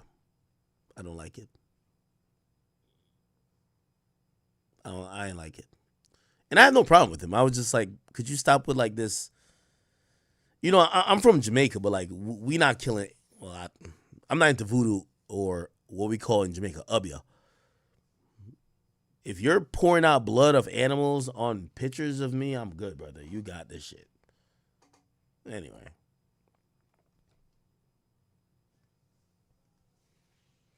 King, can we do that music review another time? But I appreciate you, though.